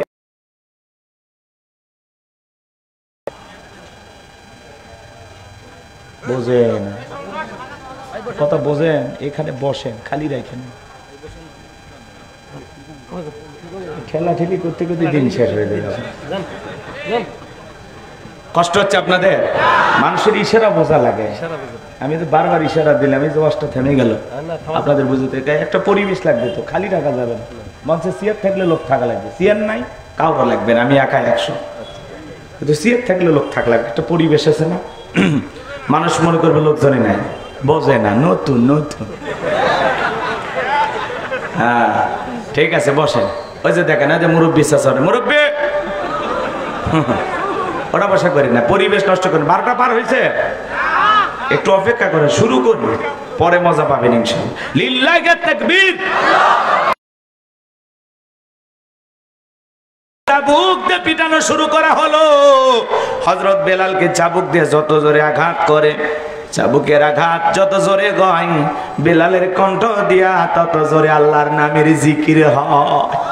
চাবুক দিয়ে পিটাইতে পিটাইতে কালো চামড়া গুলো ফেটে রক্ত ঝরা শুরু হয়ে গেল। আবু জেহেল দেখে বলে, বেলাল মারতে মারতে চামড়া ফেটে রক্ত ঝরতেছে, তারপরেও কি মুহাম্মাদের কালেমা ছাড়বি না? হযরতে বেলাল দেখে বলে, আবু জেহেল রে, মারতে মারতে যদি মেরেও ফেলে দাও, জীবন দিতে রাজি, কিন্তু নবীজির কালেমা ছাড়তে রাজি না। ঈমান কারে বলে ভালো করে বোঝেন। এইবার আবু জেহেল দেখে বলে, বেলালের পায়ে রশি লাগাও আর উঠের পায়ের সাথে পাটা বাঁধো। পায়ে রশি লাগাইয়া উঠের পায়ের নিচে রশিটা বাঁধা হলো। হযরতে বেলালকে নিয়ে মরুভূমির গরম বালিতে ছেঁচড়ায়া ছেঁচড়েনে ঘোরা হলো। আরবের বালিগুলো এত গরম, চাল দিলে মুড়ি হয়ে যাবে। সেই উত্তপ্ত গরম বালিতে হযরত বেলালকে ছেঁচড়ায়া ছেঁচড়েনে ঘোরা হলো। বাবলা গাছের কাটা গেল, জিহ্বার ভিতরে পেরেকের মতো মারা হলো। এত নির্যাতন জুলুম চালানোর পরে বিকেল বেলা ডেকে বলে, বেলাল চাবুক দিয়ে পিটাইলাম, পায়ে রশি লাগায় ছেঁচড়ায় ছেঁচড়েনে ঘুরলাম রে বেলাল, তারপরেও কি নবী মুহাম্মদ সাল্লাল্লাহু আলাইহি সাল্লামের কালেমা ছাড়বি না? হযরতে বেলাল দেখে বলে, আবু জেহেল রে, মারতে মারতে যদি মেরেও ফেলে দাও, বেলালের নিঃশ্বাস থাকবে যতদিন, বেলাল ইসলামের পথে টিকে থাকবে ততদিন। আমার ভাইয়েরা, এইবার আবু জেহেল দেখে বলে, যুবকেরা দল, একটা বন্ধকার রুমের ভিতরে বন্দি করে রাখো, আর বিশাল বড় একটা পাথর নিয়ে এসে বেলালের বুকের উপরে চাপায়া দাও। পাথরের চাপার আঘাতে বেলাল মারা যাবে, এই কথা ভেবে বিশাল বড় একটা পাথর হযরত বেলালের বুকের উপরে চাপায়া দিয়া কাফেরা চলে গেল। হযরত বেলালের জিকির করা যায়, রাস্তাতে হাঁটতে হাঁটতে জিকির করা যায়, খেতে কাজ করতে করতে জিকির করা যায়। জিকির করার জন্য আলাদা সময় লাগবে না, টাইম লাগবে না। সব সময় যেন আল্লাহর জিকির আমাদের জিহ্বাটা ভিজে থাকে, সব সময় পড়ব সুবহানাল্লাহ সুবহানাল্লাহ আলহামদুলিল্লাহ আলহামদুলিল্লাহ আল্লাহু আকবার আল্লাহ ইলাহা ইল্লাল্লাহ লা ইলাহা ইল্লাল্লাহু মুহাম্মাদুর রাসূলুল্লাহ সাল্লাল্লাহু আলাইহি ওয়াসাল্লাম। এরপর আল্লাহ রাব্বুল আলামিনের যত সুন্দর সুন্দর নাম আছে সেগুলো ধরে ধরে জিকির করা দরকার আছে না নাই? কষ্ট পাইতেছেন আপনারা, বিরক্ত হবেন না বাজান গো আমার। হযরত বেলালের বুকের উপরে পাথর, এরপরে জিহ্বানার আল্লাহর জিকির করে আর দিকে বলে আল্লাহ তুমি তো সেই আল্লাহ ইব্রাহিমের জন্য যদি নমরুদের আগুনকে ফুলের বাগান বানায় দিতে পারো, আল্লাহ তুমি কি পারো না? আমার বুকের উপরে পাথর থাকার কারণে তোমার মতো মালিকের জিকির করতে বড় কষ্ট হয়, আল্লাহ তুমি কি পারো না বেলালের বুকের পাথরটাকে তুলার মতো নরম বানায় দিতে? হযরতে বেলাল দোয়া করতে দেরি, আসমানের মালিক আল্লাহ দোয়া কবুল করতে দেরি করে নাই, বেলালের বুকের পাথরটাকে আমার আল্লাহ তুলার মতো নরম বানিয়ে দিয়েছেন। বলুন সুবহানাল্লাহ। হযরতে বেলাল আশিকে রাসূল, নবীর পাগল, নবীকে কতটা ভালোবাসতেন জানেন? বিশ্ব নবী যখন মক্কা নগরীতে পথ চলতো, হযরতে বেলাল একবার ডানে যায় আর একবার বামে যায়। আমার নবী দেখে বলে বেলাল বুঝি না, একবার ডানে যাও আর একবার বামে যাও, ব্যাপারটা কি আমি বুঝি না। হযরতে বেলাল ডেকে বলে নবী আপনি কালেমার দাওয়াত দেন, ইসলামের প্রচার প্রসার করেন, ওই কাফেররা হলো আপনার শত্রু, আপনাকে টার্গেট করে যদি ওরা ডান থেকে তীর নিক্ষেপ করে, ওই তীরটা যেন সর্বপ্রথম আমি বেলালের বুকের ভিতরে ঢোকে। ও নবী আবার বাম দিকে যায়, মনে মনে ভাবি ওরা যদি বাম থেকে তীর নিক্ষেপ করে, ওই তীরটা যেন সর্বপ্রথম আমি বেলালের বুকের ভিতরে ঢোকে। আমি বেলাল মারা গেলে ইসলামের ক্ষতি হবে না, আপনি নবী মারা গেলে ইসলাম আর মাথা উঁচু করে সামনের দিকে দাঁড়াতে পারবে না। নিজের জীবনের বিনিময়ে বিশ্ব নবীকে বেলাল আগলায় রাখতেন। বলুন আল্লাহু আকবার। প্রকৃত আশিকে রাসূল কারা? নবীর সাহাবী যারা। কথা কয় না? পোস্টার ব্যানার লাগাইলে আশিকে রাসূল হওয়া যায় না। 53 দিন ঈদে মিলাদুন নবী পালন করলে আশিকে রাসূল হওয়া যায় না। কথা কয় না? কথা কয় না? রাগ করতেছেন আপনারা? করতেন, ভালোবাসতেন জানেন? বিশ্বনবী যেদিন ইন্তিকাল করেছিলেন, ছোট্ট বাচ্চার মতো বেলাল ফুপিয়ে ফুপিয়ে কান্না করে আর ডেকে বলে আমি জীবনে কোনোদিন আজান দেব না। আমি আজান দেওয়ার পরে বিশ্বনবী ইমামতির মুসল্লায় দাঁড়া না। সাহাবীরা ডেকে বলে বেলাল এভাবে কান্না করো না, এভাবে ভেঙে পড়ো না। ও বেলাল একটু অপেক্ষা করো। বেলাল কারো কথা শুনে না, বেলাল কান্না করতেই থাকলেন, কান্না করতেই থাকলেন। বেলালের চোখের পানি যেন আজ কোনো বাধা মানে না। নবীজি সোমবারের দিন ইন্তিকাল করলেন, तमाम পৃথিবীর উম্মতকে কাঁদিয়ে বুধবারের দিনে বিশ্বনবীর দাফন সম্পন্ন করা হলো। হযরত বেলাল বলে আমি মদিনায় থাকলে পাগল হয়ে যাব, মদিনার অলিতে গলিতে রাসূলের সাথে আমার হাজারো স্মৃতি আমি সহ্য করতে পারবো না। হযরত বেলাল মনের দুঃখ কষ্ট নিয়ে অভিমানে মদিনা ছেড়ে চলে গেলেন দামেস্কে। দামেস্কে যাওয়ার পরে হযরত বেলাল 1-2 মাস নয় 6টা মাস অতিবাহিত হয়ে যায়, বেলাল আর মদিনায় আসে না। বিশ্বনবী ঘুমের ঘরে বেলালকে স্বপ্নে ডেকে বলে বেলাল পৃথিবীর দূর দূরান্ত থেকে কত মানুষ আইসা আমি নবীর কবর জিয়ারত করে যায়, আমি রাসূলের রওজা মোবারকের পাশে দাঁড়িয়ে আমি নবীকে সালাম দিয়ে যায়। এ বেলাল আয় মদিনায় একবার আইসা আমি নবীর কবরে একবার সালাম দিয়ে যা। হযরতে বেলাল বিশ্বনবীকে ঘুমের ঘরে স্বপ্নে দেখার পর আর দেরি করতে পারলেন না। পরের দিন হযরত বেলাল মদিনায় চলে আসলেন। মদিনায় আসার পরে সাহাবায়ে কেরাম সবাই ডেকে বলে, বেলাল একবার আজান দাও। হযরত বেলাল বলে, আমি আর আজান দেব না। আমি আজান দেওয়ার পরে বিশ্বনবী ইমামতির মুসল্লায় দাঁড়াবে না, আমি বেলাল আর কোনোদিন আজান দেব না। ছোট ছোট বাচ্চারা পর্যন্ত বলে, মা মদিনাতে বেলাল আসছে, একটু বেলালকে দেখে আসি। নবীর নাতি হাসান আর হুসাইন দুইটা ভাই বেলালের দুইটা হাত ধরেছে। হযরত হুসাইন হাতটা ধরে বলে, নানু ভাই না, ও নানু ভাই কতদিন হয়ে গেল তোমার কণ্ঠে আজান শুনতে পাই না। ও নানু ভাই দাও না, একবার আজান দাও, আমরা একটু তোমার কণ্ঠে আজান শুনতে চাই। হযরত হুসাইন যখন হাতটা ধরে ডাক দেয়, ও নানু ভাই, নানু ভাই। হযরতে বেলাল তাকায়া দেখেন হুসাইনের চেহারার উপরে মনে হয় বিশ্বনবীর চেহারা মোবারক ভেসে উঠেছে। মনে হয় মদিনার নবী ডাইকা বলে, বেলাল দেন একবার আজান দে, আমি নবী তোর আজান শুনতে চাই। যাও যাও, তুমি আমার বেলালের জন্য একটা কিছু করো। হযরত উমাইয়ার কাছে যায় হযরত আবু বকর সিদ্দিক রাদিয়াল্লাহু তাআলা আনহু কয়েক গুণ দাম বেশি দিয়া হযরত বেলালকে গোলামির জীবন থেকে আজাদ করলেন, মুক্ত করলেন। বলুন আল্লাহু আকবার। আমার ভাইরা, এই যখন ইসলামের অবস্থা, একদিকে সন্তান হারানোর ব্যথা, অন্যদিকে সাহাবায়ে কেরামদের উপর নির্যাতন জুলুম চলতেছে, সেই কারণে বিশ্বনবীর মনটা খারাপ। নবীর যখন মন খারাপ, নবীকে সান্ত্বনা দেওয়ার দায়িত্ব কার? আর একটু জোরে বলেন তো কার? একটু জোরে ডাক দেন না, আল্লাহ।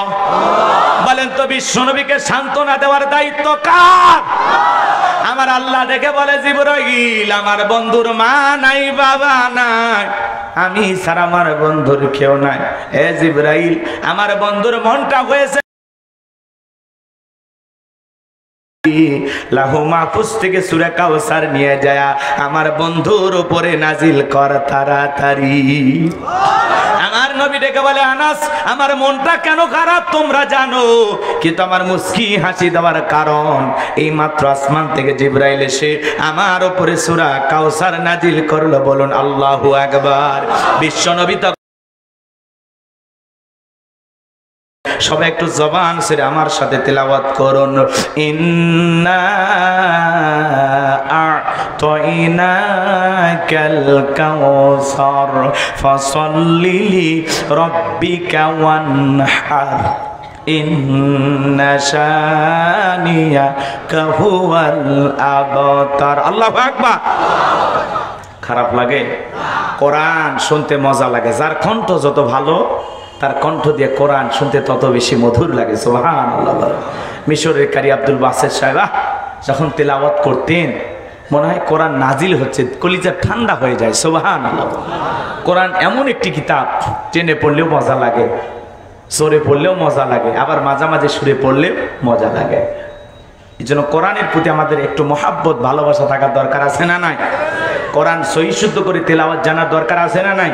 আউযিদ আলাইহি ওয়া রাত্তিলিল কুরআনা তারতিলা। কোরআনকে তার তিলে সহিত স্পষ্ট করে ধীরে ধীরে সহি শুদ্ধ করে তেলাওয়াত করার দরকার আছে না নাই? একটু মহাব্বতে সবাই আমার সাথে আরেকবার তেলাওয়াত করুন, ইন্না আ'তাইনাকাল কাউসার ফাসাল্লি লিরাব্বিকা ওয়ান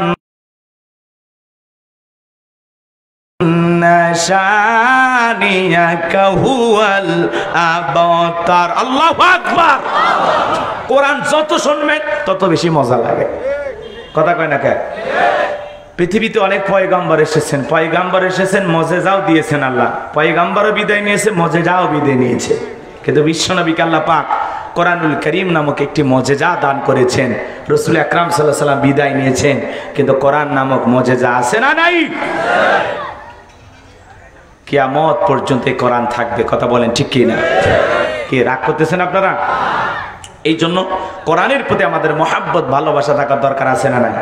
এই মুসলমান দামি হবে তখন কোরআনের কাছে আসবে যখন। কোরআন থেকে দূরে গেলেই মুসলমান লাঞ্ছিত হবে, অপমানিত হবে, পদদলিত হবে, ঘৃণিত হবে।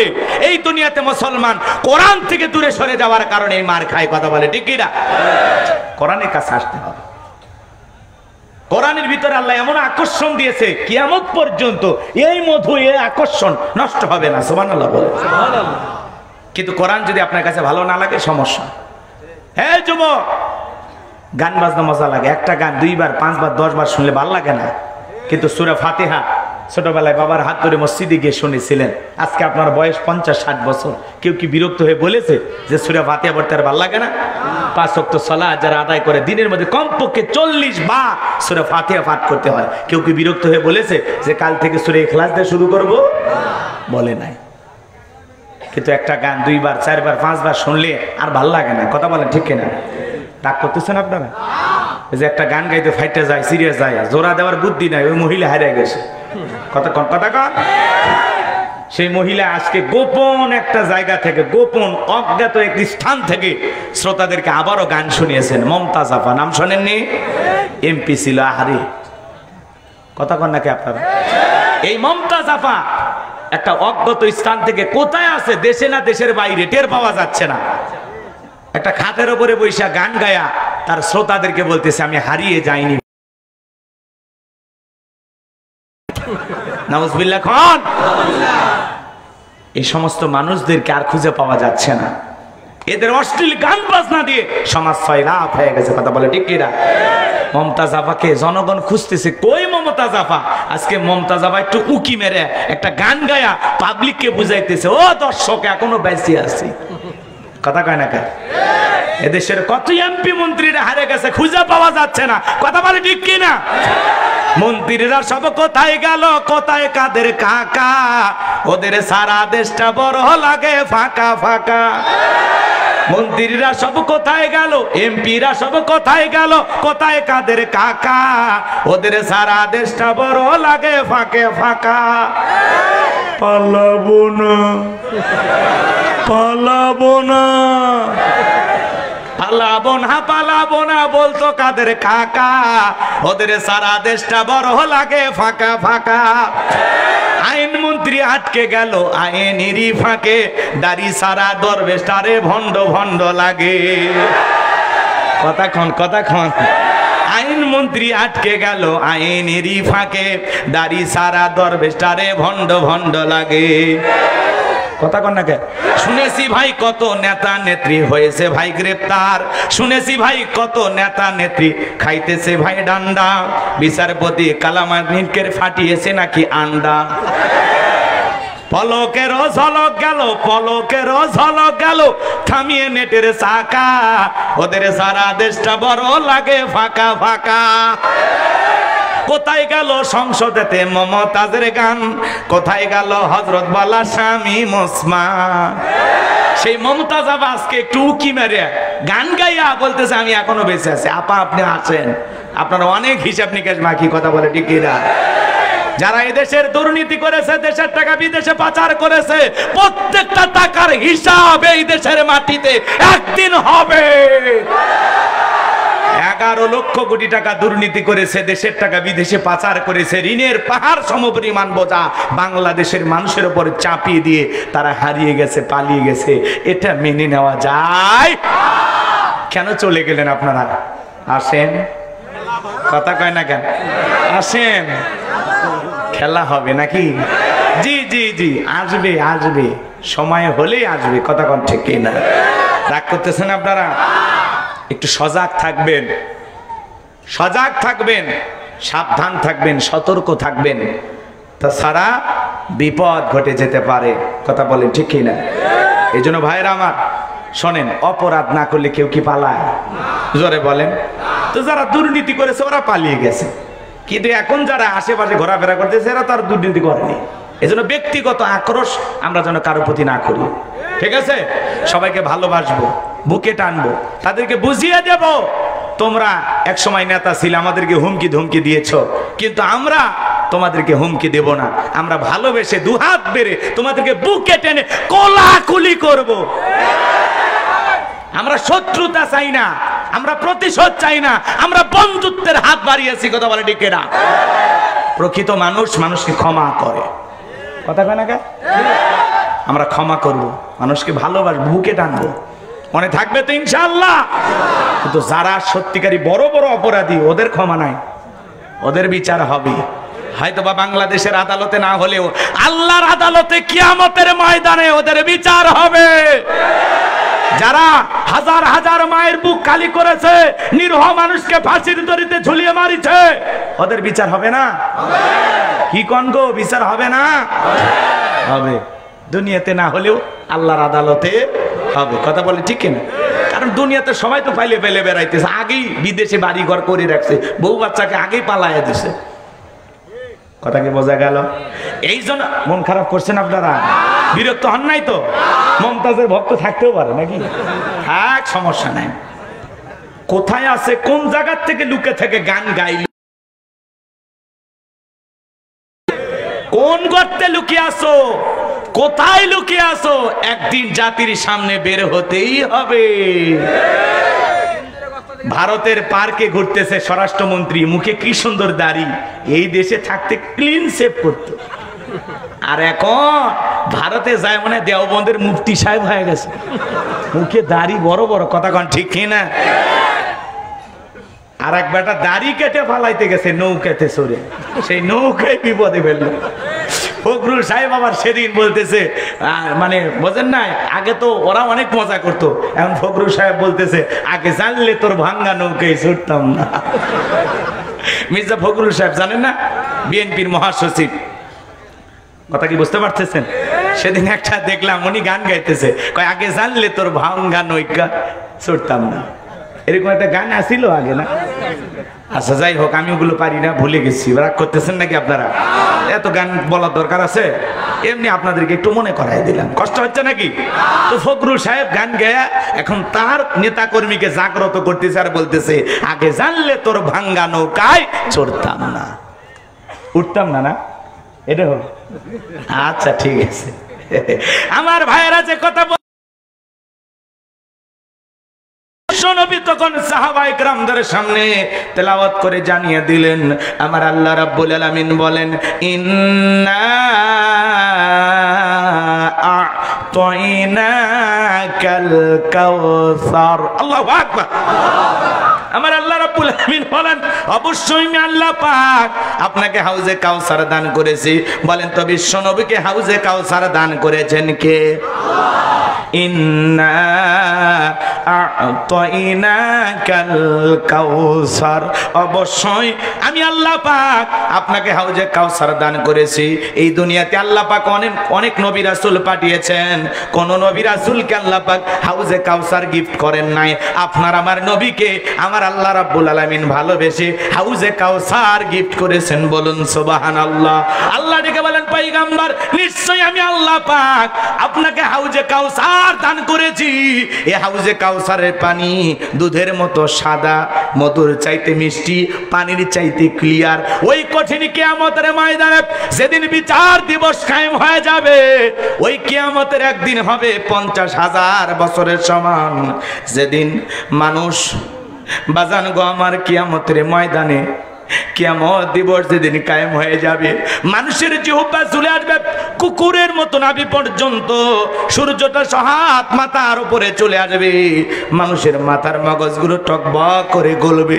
যেদিন মানুষের দেহে কোনো পোশাক থাকবে না, সবাই উলঙ্গ হয়ে কিয়ামতের ময়দানে উঠবে। এ বাজান গো আমার, যেদিন তার মা সন্তানের পরিচয় দেবে না, বাবা যেদিন তার ছেলে মেয়ের পরিচয় দেবে না, ভাই ভাইকে চিনবে না, স্ত্রী স্বামীকে চিনবে না, ওই কঠিন কিয়ামতের ময়দানে আল্লাহর আরশের ছায়া ছাড়া আর কোনো ছায়া থাকবে না। ওই কঠিন কিয়ামতের ময়দানে আল্লাহ তাআলার আরশের নিচে 7 শ্রেণীর মানুষ ছায়া পাবে। ওই 7 শ্রেণীর মানুষ ওখানে বসে কিয়ামতের ফাইনাল খেলা উপভোগ করবে। জোরে বলেন মারহাবা। আর বিশ্বনবী হাউজে কাউসারে পেয়ালা নিয়ে দাঁড়িয়ে থাকবেন তার আদরের উম্মতদেরকে পান করার জন্য। দলে দলে মানুষ যখন হাউজে কাউসারের পানি পান করার জন্য বিশ্বনবীর কাছে যাবেন, আল্লাহ তাআলা 1 শ্রেণীর মানুষের সামনে পর্দার আবরণ তৈরি করে দেবেন। আল্লাহর হাবিব তখন ডেকে বলবেন, আল্লাহ সংখ্যায় আমার উম্মতকে আমি অনেক দেখতে পাইলাম, কেন জানি সংখ্যা কমে গেল বুঝতে পারলাম না, বাকিগুলো গেল কোথায়? আমার আল্লাহ ডেকে বলে, বন্ধু আপনি তো পাইকারি দরে সবাইকে হাউজে কাউসারে পানি পান করাইতে পারবেন না। দুনিয়ার জমিনে দুইটা অপরাধ করেছিল যারা, হাউজে কাউসারের পানি আজকে পাবে না তারা। কয়টা অপরাধ? কি সেই দুইটা অপরাধ জানা দরকার আছে না নাই? গভীর মনোযোগ দিয়ে শুনবেন। এই হাউজে কাউসারে এক পেয়ালা পানি যদি পান করতে পারেন, জান্নাতে ঢোকা পর্যন্ত আর তৃষ্ণা। হযরত আবু বকর সিদ্দিক রাদিয়াল্লাহু তাআলা হাউজে কাউসারে পেয়ালাগুলো ভরায়া দিবেন, মাঝখানে দাঁড়িয়ে থাকবেন হযরত ওমর। আবু বকরের হাত থেকে নিয়ে হযরত ওমর বিশ্ব নবীর হাতে দেবেন, আর নবীজি তার আদরের উম্মতদেরকে খুঁজে খুঁজে হাউজে কাউসারের পানি পান করায় দিবেন। রাসূলের হাতে হাউজে কাউসারের পানি কিয়ামতের ময়দানে কারা কারা পান করতে চান, দুই হাত তুলে আল্লাহকে একবার দেখান। আল্লাহ আমাদের সবাইকে রাসূলের হাতে এক পেয়ালা হাউজে কাউসারের পানি পান করার সৌভাগ্য দান করুন। আল্লাহ পাক আমাদের সবাইকে রাসূলের হাতে এক পেয়ালা হাউজে কাউসারে পানি পান করা তৌফিক দান করুন। জোরে লেগে গেছে, রক্ত বের হইছে, কিছুক্ষণ পরে বদনা ভুইয়া পানি নিয়ে আমার সামনে হাজির। আমি তখন বললাম, বাবা এই পানি টান দিকে তোমার কষ্ট হয়েছে, মাঝপথে পুড়ে গেছো, আচার খাইছো, হাঁটুটা সিলে গেছে, রক্ত মনে হয় বের হয়েছে, ব্যথা মনে হয় পাইছো। ওই চকলেট থাকার খুশি আর আনন্দের কারণে ওই ছেলেটা বলতেছে, আমি এরকম কত পড়ে যায় আমার কিছুই হয় না। কথা বোঝেন নাই মনে হয়। এই জন্য কিয়ামতের কঠিন দিন একবার যদি হাউজে কাউসারের পানি পিয়ালা ভাগ্যে জুটে যায় আর আল্লাহর আরশের ছায়া ভাগ্যে জুটে যায়, তাহলে আপনি জান্নাতে যাবেন, আপনার আর কোনো টেনশন নাই। কিয়ামতের কঠিন দিন আপনার কাছে কঠিন মনে হবে না, আল্লাহ সহজ করে দেবেন। বলুন সুবহানাল্লাহ। এখন রাসূলের হাতে হাউজে কাউসারের পানি পান করতে গেলে একটু যে কষ্ট করা লাগবে, ঠান্ডা পানি দিয়ে ওযু বানাইয়া আল্লাহকে সিজদা দিতে হবে। আপনি নতুন আজকে প্রথম মসজিদে গেছেন, আপনাকে দেখে গ্রামের আগে যারা নামাজ পড়তো ওরা টিটকারি কোন দিকে উঠছে, ঠিকঠাক নামাজ পড়বি নাকি ফাজলামি করার জন্য আসছি, এরকম ঠাট্টা বিদ্রুপ করে কিনা? জীবনে কোনোদিন ওই মুরব্বীগুলো দাওয়াত দিয়ে 10 জনকে মসজিদে ঢুকাইতে পারে নাই, কিন্তু নতুন একজন মানুষ নামাজ ধরেছে তারে নিয়ে সমালোচনা করে। খবরদার মুরব্বী, সাবধান হয়ে যান, সাবধান হয়ে যান। কেউ মসজিদে ঢুকলে ঠাট্টা বিদ্রুপ নয়, দেখে আরো খুশি হয়ে বলেন, ভাই তুমি মসজিদে আসছো, সালাত ধরেছো, তুমি নামাজ আদায় করতেছো, এইটা দেখে দিলটা ভরে গেছে। আল্লাহর কাছে দোয়া করি মৃত্যু পর্যন্ত আল্লাহ যেন মসজিদে এসে তোমাকে সিজদা দেওয়ার তৌফিক দান করেন। দোয়া করেন, ভালোবেসে বুকে টানেন, ঠাট্টা করেন না। দেখি তো তোর নামাজ কয়দিন থাকে, ও মানে মসজিদের সিসি ক্যামেরা হিসাব নেই, কে গেল আর আইলো নাকি কর, এরকম লোক আছে না নাই? যুবক বয়সে একটু দাড়ি রাখছে, মুরব্বীরাও দেখে টিটকারি মারে, স্যাংরা বয়সে চাচার ভাব ধরলু, কথা কয় না। যুবক বয়সে দাড়ি রেখে বউ নিয়ে ঘুরতে গেছে বাইরে, লোকজন দেখে বলে, ভাবি আসসালামু আলাইকুম, সাথে চাচার খবর কি? বউ এসে বাড়িতে রাগারাগি করে, বাইরে তোমার সাথে যাওয়া যাবে না। কেন? আমারে ডাকে ভাবি, তোমার ডাকে চাচা। যে বউ রসুলের সুন্নতি দাড়ি মোহাব্বত করে না, রসুলের সুন্নতি দাড়ি পছন্দ করে না, এমন বউ কখনো স্বামীকে মোহাব্বত করে ভালোবাসা করে মন জয় করতে পারবে? রসুলের সুন্নতি ভালোবাসে না, ও বউ আবার আপনারে কি ভালোবাসবে? এক কথা বলে কে? যুবকেরা দাড়ি রাখবে, ইয়াং বয়স, এই যৌবন কালটা আল্লাহর জন্য দিতে হবে। কথা বলে ঠিক কিনা? ওয়াল্লাযীনা হুম লিফুরুজিহিম হাফিজুন। নিজের যৌবনটাকে কন্ট্রোল করো, নিজের যৌবনটাকে সংযত রাখো। এই যৌবনকালের ইবাদত পছন্দ করেন কে? আরেকটু জোরে বলেন কে? যৌবনকালে লম্বা সময় রুকু করা যায়, লম্বা সময় সিজদা দেওয়া যায়, লম্বা সময় আল্লাহর ইবাদতে কাটানো যায়, যেটা বৃদ্ধকালে সম্ভব নয়। কষ্ট হয়? এ যুবক, কষ্ট পাইতেছ? আজকে দাড়ি দেখলে মনে করে অনেক বয়স। আমি একবার আমার বউকে নিয়ে মার্কেটে গেছি, বলে হুজুর আপনার মেয়েকে বলেন কোন কাপড়টা চয়েস করে। আমি তখন, মেয়ে না রে, ওইটা আমার। কথা খায় না, খায় রাগ করতেছেন মনে হয়। এ যুবকেরা দল, হাউজে কাউসারের পানি পান করতে গেলে কাজ করতে হবে দুইটি। জোরে বলেন কয়টি?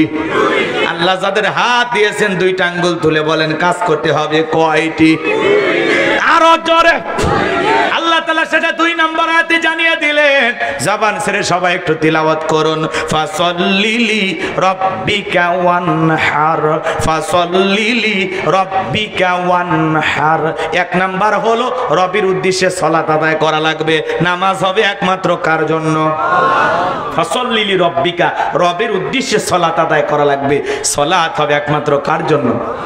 আরেকটু জোরে বলেন কার জন্য? কুল ইন্না সালাতি ওয়া নুসুকি ওয়া মাহইয়ায়া ওয়া মামাতি লিল্লাহি রাব্বিল আলামিন। নবীজি আপনি বলুন, আমার নামাজ, আমার কুরবানি, আমার জীবন, আমার মরণ লিল্লাহি রাব্বিল আলামিন, আসমান জমিনের প্রতিপালকের জন্য। তাহলে মুমিন জীবনের সকল ইবাদত হবে একমাত্র কার জন্য? আর একটু জোরে বলেন কার জন্য? আমার ভাইয়েরা গভীর মনোযোগ দিয়ে কথাগুলো বোঝার চেষ্টা করবেন। ও কুড়িগ্রামের বাবাজিরা, ফাসাল্লিলি রাব্বিকা, রবের উদ্দেশ্যে সালাত, নামাজ নামাজের মতো আদায় করা লাগবে। 5 ওয়াক্ত রাতের বেলায় 1টা 2টা 3টার দিকে ওইটা তাহাজ্জুদের নামাজ পড়ার দরকার আছে না নাই? আল্লাহ তাআলা বলেন, ওয়াল্লাযীনা ইয়াবিতুনা লিরাব্বিহিম সুজদাও ওয়া কিয়ামা। আল্লাহ রাব্বুল আলামিন বলেন, যারা রাত্রি জাগরণ করে আমি আল্লাহকে সিজদা দেয়, আমি আল্লাহর জন্য দণ্ডায়মান থাকে। 5 ওয়াক্ত সালাত, এটা নফল না ফরজ? আরেকটু আস্তে কোন। এটা রবের বাধ্যতামূলক অর্ডার, পালন তো করাই লাগবে। পাশাপাশি রাতের বেলা 1টা 2টা 3টার দিকে ওইটা বিবির ভালোবাসা ত্যাগ করে, আরামের বিছানা ত্যাগ করে, ঠান্ডা পানি দিয়া ওযু বানায়া নিরালায় নিবৃত্তিতে যদি যাই নামাজে দাঁড়াইতে পারেন, এই নামাজ দুনিয়ার কাউকে দেখানোর জন্য নয়, এই নামাজ হলো আল্লাহকে রাজি। নামাজ কারা? 5 ওয়াক্ত সালাত সঠিকভাবে আদায় করে আল্লাহর প্রিয় মুমিন বান্দা যারা। قد أفلح المؤمنون الذين هم في صلاتهم خاشعون। অবশ্যই মুমিনেরা সফল যারা নিজেদের সালাত বিনয়ের সহিত, নম্রতার সহিত আল্লাহর ভয় নিয়ে আদায় করে। সালাত যখন আদায় করব দিলের মধ্যে ভয় থাকবে কার? আরেকটু জোরে বলেন কার? আল্লাহর ভয় নিয়ে সঠিকভাবে সালাত আদায় করতে হবে। আমি নামাজ আদায় করতেছি, মনে মনে খেয়াল করব আমি নামাজ আদায় করতেছি, আমার আল্লাহ আমাকে দেখতেছেন। আমি মনে মনে খেয়াল করবো এই জোহরের নামাজ আমার জীবনের শেষ নামাজ, জীবনের শেষ মনে করে প্রত্যেকটা ওয়াক্তে সালাত আদায় করতে হবে। রাসূল আকরাম সাল্লাল্লাহু আলাইহি ওয়াসাল্লামের জামানায় পূর্ণ জুমার নামাজের দৃশ্য একই রকম। আল্লাহু আকবার বলেন। আর আমাদের দেশে জুমার নামাজের জন্য মসজিদ 2 তলা 3 তলা বানানো হয়, আর ফজরের নামাজের সময় 1 কাতারও পায় না। ওটা বসা করেন গে চাচা, কি হয়েছে? আচ্ছা, আপনাদের এলাকায় নামাজের ওয়াজ করার দরকার নাই তো? এটা ঠাকুর গায়ে ওয়াজ করবে না কি কন? না এলাকাতে দরকার আছে? আচ্ছা, আপনারা যদি নামাজ পড়ে জান্নাতে যান, এটা আমার কোনো লাভ আছে? আপনি জান্নাতে যান এটা আমি করতেছি যে ফাসাল্লিলি রাব্বিকা, রবের উদ্দেশ্যে সালাত আদায় করো। নামাজটা যেন আল্লাহর জন্য হয়। সরে বলেন কার? বোঝেন না? 7 দিন পরে পরে যারা জুমার নামাজ পড়তে যায়, ইমামের ভুল ধরা জানা যায়। মসজিদের টাইসের উপর বালু পরে থাকলে বলে হুজুর মানুষের বাড়ি খাচ্ছেন আর বয়লারের মতো মোটা হয়ে যাচ্ছেন। কথা কয় না কে? হুজুর খাইলেও দোষ। কথা কয় না কে? হেঁটে গেলে দেখেন না কি বলে, যদি একটু আস্তে হাঁটে কয় সেই খাওয়া খাচ্ছে, নড়তে পারতেছে না। আর যদি একটু জোরে যায় কয় দাওয়াত মনে আরো পাইছে। আর খাবার বসে যদি একটু কম খায় কয় হুজুর এত কম খাচ্ছেন, দাওয়াত কি আরো আছে? সব জায়গায় খালি হুজুরের দোষ। এ কথা কন না আপনার? হুজুরের পেছনে এতই সমালোচনা করে, আবার মরে গেলে ওই হুজুরের হাত ধরে আব্বা মরে গেছে হুজুর। আপনারা ছাড়া কি আছে? তোর বাপ মরে গেছে, জানাজাটা পড়া, হুজুরক ডাকিস কে? বিয়েটা একলা কর, হুজুরক ডাকিস কে? কথা কয় না কে? ভালো ভালো কাজে মোল্লাদেরকে ডাকো, আর 19-20 হয়ে গেলে হুজুরের সমালোচনা করো। অকুন্না নাখুদু মাল খাইদিন, সমালোচনাকারীরা যাবে সাকর নামক জাহান্নামে। এই বেটা, মানুষের এত সমালোচনা কেন? অমুক খারাপ, তমুক খারাপ, এই হুজুর ওই করছে, ওই হুজুর ওই করছে, অমুকের বউ করছে, অমুকের ছেলে করছে, এন হয়েছে তেন হয়েছে। মানুষের এত সমালোচনা না করে নিজের আত্মসমালোচনা করো, নিজের জিন্দিগির ত্রুটিগুলো তালাশ করো, নিজের সংশোধনের জন্য কাজ করো, নিজের আত্মসমালোচনা করো। কথা বলো ঠিক কিনা? বাজারে বসে ঝড় তুলছে, চায়ের কাপের ঝড়, টকশোতে খালি বক বক করতেছে চাচা।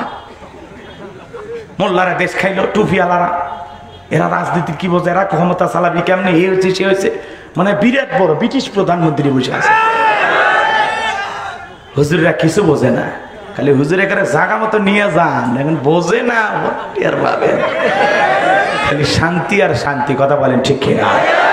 রাগ করছেন কি? আপনাদের এলাকার কোন হুজুর যদি এমপি, মন্ত্রী, চেয়ারম্যান হয়, সে কি গম চুরি করবে?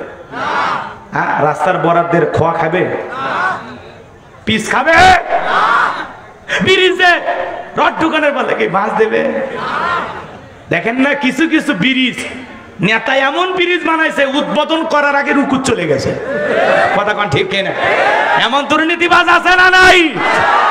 ওদেরকে আর দেখতে কথা কয় না, সেটা দেখা যাবে, সময় আসুক। হ্যাঁ, দেখি ইউনূস সাহেব কয়দিন চালায়। কথা কয় না কেন? অনেকে আবার ইউনূস সাহেবের সমালোচনা করে যে উনি কিছু পারতেছে না, টিকবে না বেশি দিন, এ হয়েছে সে হয়েছে। আরে ভাই, উনি তো ক্ষমতা পাইছে কয়েকদিন, এত তাড়াহুড়ো করতে বাসর ঘরে বউ নিয়ে ঢুকছে, তো বিবিকে বলতেছে, বিবি একটু অপেক্ষা করো, আমি বাড়ি থেকে একটু আসতেছি, জরুরি কাজ সারে আসে। বাড়ির ভিতরে এইবার দাদি ছিল, বাসর ঘরে নাতি বউকে বলতেছে, নাতি বউ, আমার কিন্তু একটা পুতি চাই। কি করবা না করবা জানি না, তাড়াতাড়ি একটা পুতি চাই।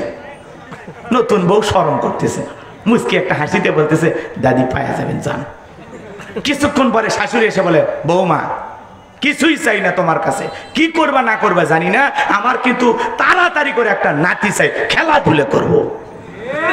কথা কয় না কে? ওই বাড়ির যারা ননদ আছে ওরা বলতেছে, ভাবি, কি করবেন না করবেন জানি না, তাড়াতাড়ি একটা ভাতিজা চাই। নতুন বউ শরমে তো গুলগুলা, কি আর করবে, কিছু বলার আছে? এইবার স্বামী বাহির থেকে এসে বলে, বউ, জীবনে কিছু দেও আর না দেও, একটা ফুটফুটে রাজকন্যার মতো একটা মেয়ে সন্তান দিও। তখন বলতেছে, তোমাদের বাড়ির সবাই কি পাগল? কেন? না, তোমরা তো পাগলের বংশ। কি হয়েছে? দাদি ঢুকে বলে পুতি চাই, শাশুড়ি ঢুকে বলে নাতি চাই, ননদ ঢুকে বলে ভাতিজা চাই, তুমি ঢুকে বলতেছে একটা রাজকন্যা চাই। আমি কি বাড়ির থেকে ভেনিটে ব্যাগে রেডিমেড সন্তান নিয়েছি যে চাইলে আর দিয়ে দিলাম? একটু সময় দেওয়া লাগবে তো, একটা বাচ্চা হতে গেলে 10 মাস 10 দিন সময় দেওয়া লাগবে। বাপরে বাপ, তোমরা সবাই কালে এসে বাচ্চা চাইতেছো, আমি কি বাচ্চা বাড়ি থেকে সাথে নিয়ে আসছি? তো 2 মাস হলো একটা লোক ক্ষমতায় বসেছে, আর আপনি এই 2 মাসের মধ্যে আনসারের আন্দোলন, রিকশালার আন্দোলন, হিজড়ের আন্দোলন,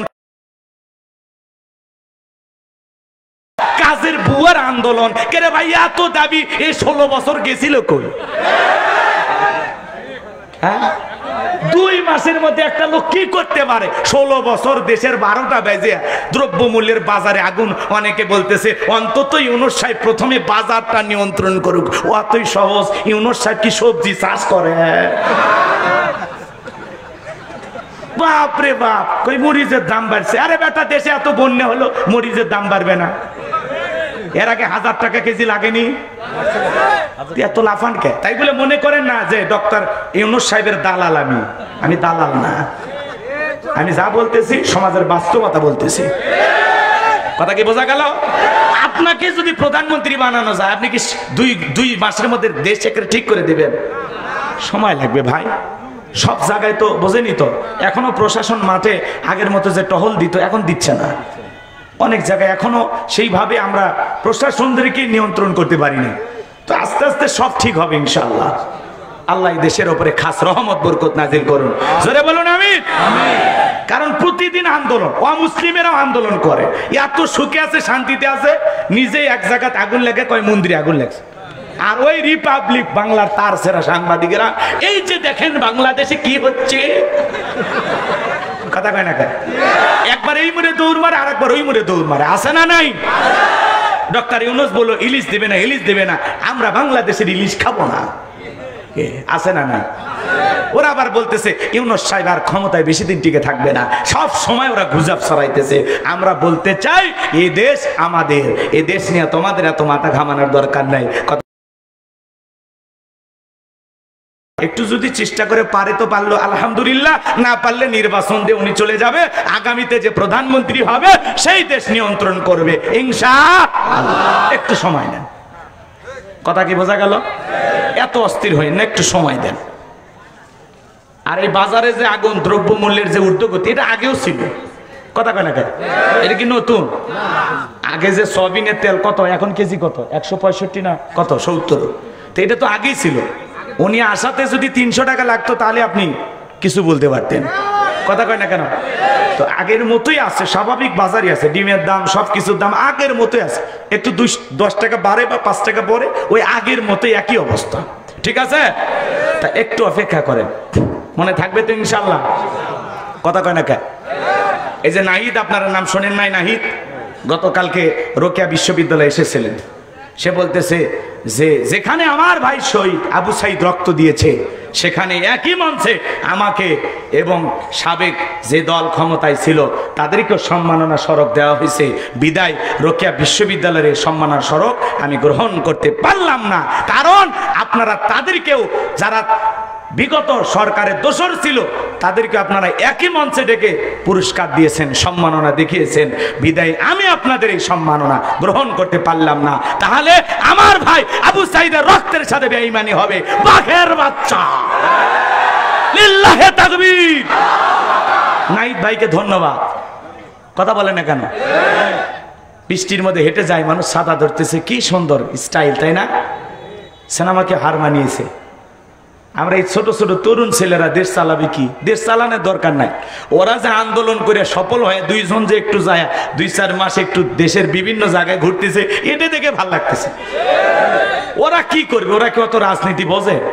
ওরা রাজনীতি বুঝলে সোজা রাজনীতি বোঝে, ওই ক্রিটিক্যালটা, ক্রিমিনালিটা বোঝে না, কথা কন? এজন্য এই ছেলেগুলো ভদ্র, এদের জন্য আপনারা দোয়া করবেন। আর সামনে আমরা তো আবার নতুন করে ভোট দিয়ে দেশের এমপি মন্ত্রী, কথা কয় না কেন, প্রধানমন্ত্রী বানাবো, সে সুযোগ তো আমরা পাচ্ছি রে ভাই, কথা কয় না কেন? আজকে আমার বয়স 38 বছর চলতেছে, এতগুলো বছর হয়ে গেল ভোট দিতে পারলাম না, কথা কয় না কেন? আমার বয়স এত, আমি আজ পর্যন্ত একটা নির্বাচনে ভোট দিতে পারি নাই, এই দুঃখটা আমার। তেসনে একটু অপেক্ষা করেন, সবাই মিলে মিশে ভোট দেবো ইনশাআল্লাহ, ইনশাআল্লাহ। আল্লাহ এই দেশকে ইসলামের জন্য কবুল করেন, আল্লাহ এই দেশের শান্তি ফিরিয়ে দেন, আগামীতে সৎ, যোগ্য, নির্ভীক আল্লাহ ওয়ালা একজন ব্যক্তি যেন প্রধানমন্ত্রী হয়, আল্লাহ কবুল করেন। আর যাই হোক, পুরুষ প্রধানমন্ত্রী চাই ভাই, ওই মহিলাগুলো অনেক জ্বালায়, আমরা একটু পুরুষ চাই ভাই, কথা কয় না?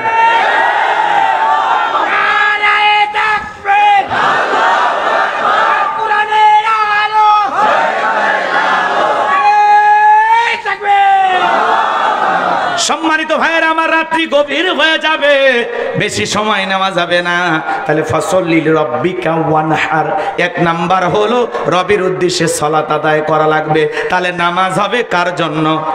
7 দিন পরে যারা জুমার নামাজ পড়ে ইমাম সাহেবের ভুল ধরতে যায়, এরা মূলত বাজান গমার, এরা কোনো মতে যায়, না হলে বউ গালি দেয় 7 দিন পরে জুমার দিন, তাও নামাজে যাও না, যাও তো বাড়ির থেকে সরে যাও। বইয়ের তারা খায় মসজিদে আসে, কথা কন ঠিক না? ভাইজান গো, মন খারাপ করবেন না, ওরা আবার মসজিদের টাইসের উপর বালু করে থাকলে বলে হুজুর কি করেন? যারা ইমাম সাহেবের দিকে চোখ রাঙায়, ইমাম মুয়াজ্জিমের সাথে চাকরের মতো ব্যবহার করে, মনে রাখবেন, মনে রাখবেন, এই ইমাম মনে কষ্ট পালে মাফ না করা পর্যন্ত কিয়ামতে আল্লাহ আপনাকে ধরবে। আর ইমাম মুয়াজ্জিমেরই খালি মসজিদ পরিষ্কার করার দায়িত্ব, আপনার দায়িত্ব নাই। শোনেন, একটা হাদিস শুনে যান। আল্লাহ রাসূল একটি মসজিদের পাশে সালাত আদায় করার পরে মসজিদের পাশে একটা কবর আছে, আল্লাহ রাসূল এই কবরের দিকে আঙ্গুল দিয়ে বললেন, এই কবরে থাকা ব্যক্তি জান্নাতি। সাহাবায়ে কিরাম ডেকে বলেন, হুজুর এই ব্যক্তি জান্নাতি, কি এমন আমল করেছে আমরা জানতে চাই। আল্লাহর হাবিব বিশ্বনবী বললেন, ও আমার সাহাবীরা শুনে নাও, এই ব্যক্তি আল্লাহর ঘর সব সময় পরিষ্কার রাখতো, সর্বদা মসজিদ ঝাড়ু দিত, এই আমলের কারণে আল্লাহ রাব্বুল আলামিন তারে জান্নাত দিয়েছে। এই জন্য মসজিদ শুধু ঝাড়ু দেওয়া ইমাম মুয়াজ্জিমের দায়িত্ব না। আপনি যতই টাকাওয়ালা হন, আব্দুল হাকিম ভাই যত সম্পদওয়ালা হন, একদিন মসজিদটা ঝাড়ু দেবেন, টাইলস গুলো মুছে দেবেন, ভিতরে অহংকার থাকবে না, আল্লাহর প্রেম অন্তরে জেগে উঠবে। একটু বিনয়ী হন, পারবো তো ইনশাল্লাহ। আর ওই যে খাটের নামাজ বোঝেন না, যারা জানাজার নামাজ পড়তে যায়, ফজরের পরে মসজিদের মাইকে আলান জারি হলো, এই গ্রামের অমুক ব্যক্তি বেঁচে নাই, ইন্না লিল্লাহি ওয়া ইন্না ইলাইহি রাজিউন। এই কথা শোনার পরে বলে, বউরে, আহারে আমার বাল্যকালের বন্ধু, একসাথে আমরা পড়াশোনা করেছিলাম, কত আম গাছের আম চুরি করেছি, ডাব গাছের ডাব চুরি করেছি, সেই দোস্তটা আমার এই যুবক বয়সে মারা গেল, পাঞ্জাবিটা ধুইয়া দাও, জহরের পরে জানাজা হবে, একটু জানাজা পড়তে যাব। ফজর কিন্তু পড়েনি, কথা কয় না। এইবার জহরের নামাজের আজান হয়ে গেছে, বাড়িতে যে তারা উড়ে করে গোসল করে পাঞ্জাবি পরে যায়, দেখে আগে জানাজার নামাজ শুরু হয় নাই, আগে শুরু হয়েছে জহরের 4 রাকাত ফরজ। ও চিন্তা করলো যেহেতু জহরের ফরজ শুরু হয়ে গেছে, জানাজা আগে শুরু হয়নি, ঠিক আছে আগে জহরের নামাজটা পড়ে নে, আল্লাহু আকবার। উদ্দেশ্য কিন্তু জানাজা পড়া, জহরের নামাজ পড়া না, কথা কয় না। এটা হলো কিসের নামাজ? জানাজার নামাজ, খাটের নামাজ, কথা কোন ঠিক কিনা? ইমাম সাহেব আবার ওই লাশটার সামনে নিয়ে 2-4 মিনিট বক্তব্য দেয়, কুল্লু নাফসিন যায়কাতুল মাউত, সবাইকে মৃত্যুর স্বাদ গ্রহণ করা লাগবে, দুনিয়া চিরকাল থাকার জায়গা না রে ভাই, সবাইকে যেতে হবে, মরণ একদিন আসবে, পরিবর্তন হয়ে যান, এক আমল করেন, আল্লাহকে ডাকেন, আল্লাহর গোলামিতে লিপ্ত হয়ে যান। আজকে এই ব্যক্তির জানাজা, কালকে আপনার জানাজা হবে, পরশুদিন আমার জানাজা হতে পারে, কার কখন মৃত্যু হবে আমরা কেউ জানি না। আসুন ভাই, নেক আমল করে, কোরআন সুন্নাতে জীবন গড়ি, দেশ গড়ি, সুন্দর করে আলোচনা শুনে আর বলে হুজুর ঠিক ঠিক ঠিক ঠিক ঠিক, কথা কয় না কে? কবরে রাখা পর্যন্ত আফসোস, আরে এই জীবন, এই দে কবর, আরে এটাই জীবন ভাই, বাচ্চু ভাই, কয়দিন বাচ্চা ভাই, কি মোতাল্লেব ভাই, কয়দিন দেখেন, চোখের সামনে বড় হলো, হাফ প্যান্ট পরা দেখলাম, আমার আগে মরে গেল। আরে কি আফসোস, কি অনুশোচনা, কি কষ্ট। মনে হয় আজকের পর থেকে আর জীবনে কোনোদিন নামাজ ছাড়বে না, আজকের পর থেকে মনে হয় জীবনে আর গুনাহ করবে না, কিন্তু জানাজার নামাজ পড়ে দাফন কাফন কবরে মাটি দেওয়া শেষ, বাড়িতে সে টুপি খুলে বিড়ি টানের পর শেষ। এই যে কিছুক্ষণ আগে যে জানাজা পড়ছে, কবর পড়ছে, ইমাম সাহেব বক্তব্য দিয়েছে, সব শেষ। আছে না নাই? আরে ভাই, আমি তো এমনও দেখছি কবর খনন করে, হুজুর দোয়া করেন, আমি 71টা কবর খুঁড়ছি, খুবই ভালো কাজ, ভালো, মানুষের শেষ বিদায় সহযোগিতা করেন, কবর খনন করেন, অবশ্যই কবরের ভয় আপনার আছে, আলহামদুলিল্লাহ, আল্লাহ আপনাকে নেক হায়াত দান করুক। জানাজা পড়ার জন্য সামনে যাচ্ছে, আর একজন কাছে হুজুর জানেন না 71টা কবর খুললে কি হবি? যার কবর খুঁড়বে যায়, তাক বলে তোর বাপের কবর খনো, 2 প্যাকেট সিগারেট হবি না? সিগারেট খায় আর কবরের মাটি ছোটায়, তাহলে যে সিগারেট খাইতেছে আর কবরের মাটি কোবাইতেছে, 71 লক্ষ কবর খুললেও কবরের ভয় কি ওর মনে ঢুকবে?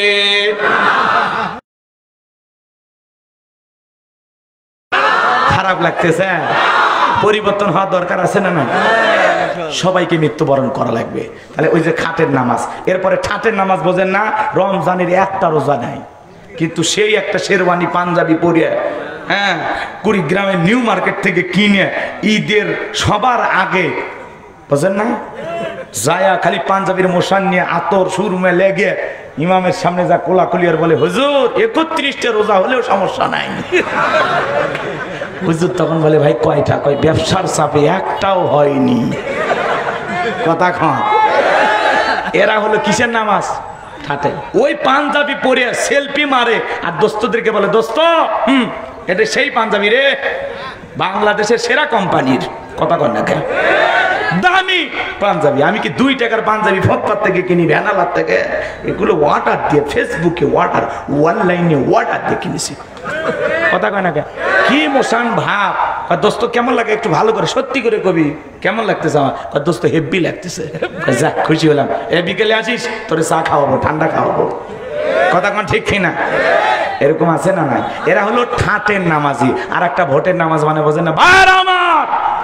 আগামীতে যদি আপনারা আমাকে তরমুজ মার্কায় নির্বাচিত করতে পারেন, তরমুজের বিচি ঘরে ঘরে পৌঁছে দেওয়া হবে। সেখান থেকে আবার তরমুজের গাছ হবে, সেখান থেকে তরমুজ হবে। আপনি আপনার স্ত্রী সন্তানদেরকে নিয়ে লাল তরমুজ খাবেন। সুন্দর করে বক্তব্য দিতেছে, হঠাৎ করে আজান, আল্লাহু আকবার, আল্লাহু আকবার। তখন বলতেছে, ভাই আমি একজন মুসলিম নেতা, সালাত কায়েম করতে হবে, আগে নামাজ আদায় করতে হবে। সমাবেশের বক্তব্য এখানেই শেষ, দেখা হবে ইনশাআল্লাহ। এই কথা বলে নামাজ পড়তেছে, ওযু করেন। এরা হলো ভোটের নামাজ, বেসামাল নামাজি। এদের নামাজের কোনো লাইন ঘাট নাই। কথা ঠিক কিনা? আর এক ধরনের নামাজি পাবেন, নতুন বিয়ে বাড়িতে গেছে, গল্প করতে করতে হঠাৎ করে আজান, বলতেছে, বিয়ে আমি কিন্তু ত্রিপল হাজি 3 বার হজ করছি, 52 বছর নামাজ কাজা করি নাই, আপনি থাকেন, আমি একটু নামাজ পড়ে আসি।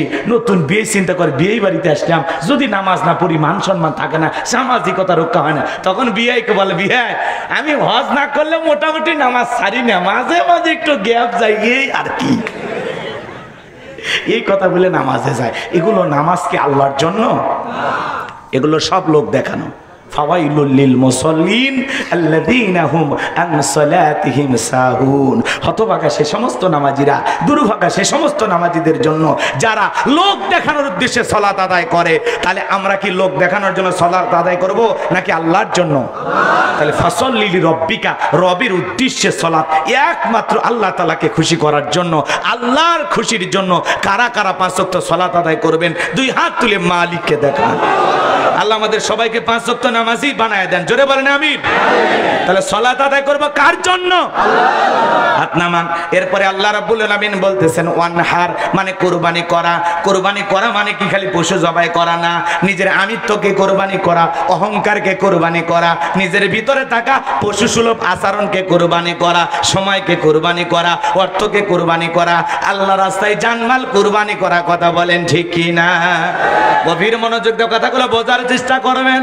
পশু তো জবাই করবেন, মাজান গো আমার। যারা কুরবানি দেবেন 3টা জিনিস খেয়াল রাখবেন। কয়টা জিনিস? আরো জোরে বলেন কয়টা? 1 নাম্বার, যারা কুরবানি দেবেন নিয়ত সই করা লাগবে যে এই কুরবানি দিতেছি আমি একমাত্র আল্লাহর জন্য। জোরে বলেন কার জন্য? ওয়ালাকিয়ানালুহুত তাকওয়া মিনকুম। আল্লাহ বলে, বান্দারে তোর অন্তরে যেটা আছে আমি আল্লাহ ওইটা কবুল করব। তুমি কয় লাখ টাকার গরু কুরবানি করেছো, আমি আল্লাহ ওইটা দেখব না।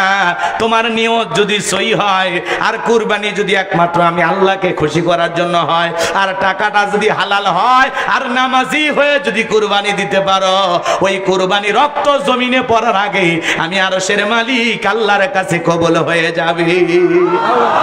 কিন্তু এমন একটা গরু কেনে 7 জন ভাগে, 3 জন ধরে ধরে টানে, 4 জন পিছন থেকে ঠেলে, যেই গরুর উপরে বয়স্ক ভাতা ওয়াজিব। গরুর শরীরে কোনো গোস্ত নাই, সব হাড় দেখা যায়। ইমাম সাহেব বলে, ভাই এমন দুর্বল গাবি জবাই করলে হবে না, কুরবানি স্থান পর্যন্ত হাঁটে দেওয়ার শক্তি নাই, কোলে করে নিয়ে যায়। আছে না ভাই? আছে না? আপনাদের কুড়িগ্রামে অবশ্য ভুরুঙ্গামারির মানুষ তো টাকাওয়ালা, এদিকে এগুলো নাই, বর্ডার কাছেই তো প্রচুর টাকা আছে আপনাদের, না? কষ্ট হচ্ছে আপনাদের? তাহলে বলেন তো বাজান গো আমার, কুরবানি একটু সুন্দর হওয়ার দরকার আছে না নাই? ওগুলো যেগুলো মনে করেন বয়স্ক গাবি জবাই করবে, গোস্ত টান দেবি, এর থেকে চলে যাবি নাগেশ্বরী, ছেড়ে দিলে আসবি আবার আন্দার বাড়ি। কথা কোন ঠিক কিনা? রাগ করবেন না, মন খারাপ করবেন না। আল্লাহ ডেকে বলেন, তাসরুন নাদিরিন, চমৎকার একটা গাবি জবাই করতে হবে, আকর্ষণীয়, হুষ্টপুষ্ট, দেখতে সুন্দর। তাই বলে 5 লাখ টাকার একটা গরু নিয়ে আসা রাস্তার মনে বাঁধে রাখবেন ফুলের মালা দিয়া, আর মানুষকে দেখাবেন যে দেখো কার গরু। কয় তালুকদারের কত? কয় 5 লাখ। কয় ঠকেন নাই তালুকদার সাহেব, জিতেছেন। তালুকদারকে আমি ঠকার মানুষ। পিছনে যে রান দেখা যায়, 1 রানে তো 4 মণ গোস্ত। এরকম যারা লোক দেখানোর জন্য কয় মণ কি পরিমাণে গোস্ত হবে কুরবানি কবুল হবে না। আবার অনেকে দেখে হাজি মানুষ বেনামাজির সাথে ভাগে কুরবানি দেয়, সুদখোর ঘুষখোরের সাথে ভাগে কুরবানি দেয়, আছে না? যদি বলা হয় যে হাজি সাহেব আপনি কেন সুদখোরের সাথে কুরবানি, ঘুষখোরের সাথে কুরবানি, বেনামাজির সাথে কুরবানি? বলে বাড়িতে কেউ খাসির গোস্ত খায় না, এই জন্য একটু গরুর গোস্ত পাওয়ার আশায় ভাগে দিতেছি, আমার নিয়ত সহি, টাকা হালাল। 6 জন ভাগে দিতেছেন, একজনের নিয়তে ভেজাল থাকলে হবে না, কথা কন। 6 জনেরই নিয়ত সহি হওয়া লাগবে, 6 জনেরই ইনকাম বৈধ হওয়া লাগবে, সবার নিয়ত হওয়া লাগবে এই কুরবানি আল্লাহর জন্য। অনেকে বলে কুরবানি না দিলে ছেলে মেয়ে মানুষের গোস্তের দিকে তাকায় থাকবে, অতএব সুদের টাকা নিয়ে হলেও কুরবানি দিব, কিস্তি তুলে হলেও দেব। হবে? এগুলো হবে? টাকা আছে কুরবানি দাও, টাকা নাই দিও না, জোর নাই তো, কথা কয় না কেন? এই জন্য নিয়ত সহি, নিয়ত কি সহি, টাকা হালাল, কথা কয় না কা? টাকা আর নামাজি হয়ে মনে জান থাকে।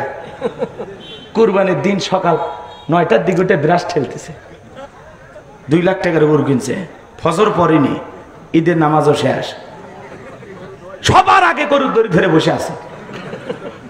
এরকম আছে না কুরবানি দাতা? আচ্ছা কোন তো কে বলছে আর কুরবানি কবুল হবে? কে? কোন হুজুর? নাম বল। ফজর নাই, ঈদের নামাজ নাই, ওই 9টার দিকে উঠে ব্রাশ করিয়া গরুর দড়ি ধরে সবার আগে বসে আছে যে গ্রামের সবার আগে জবাই করবে। এগুলো সব কার জন্য? লোক দেখানোর জন্য, কথা কয় না কেন?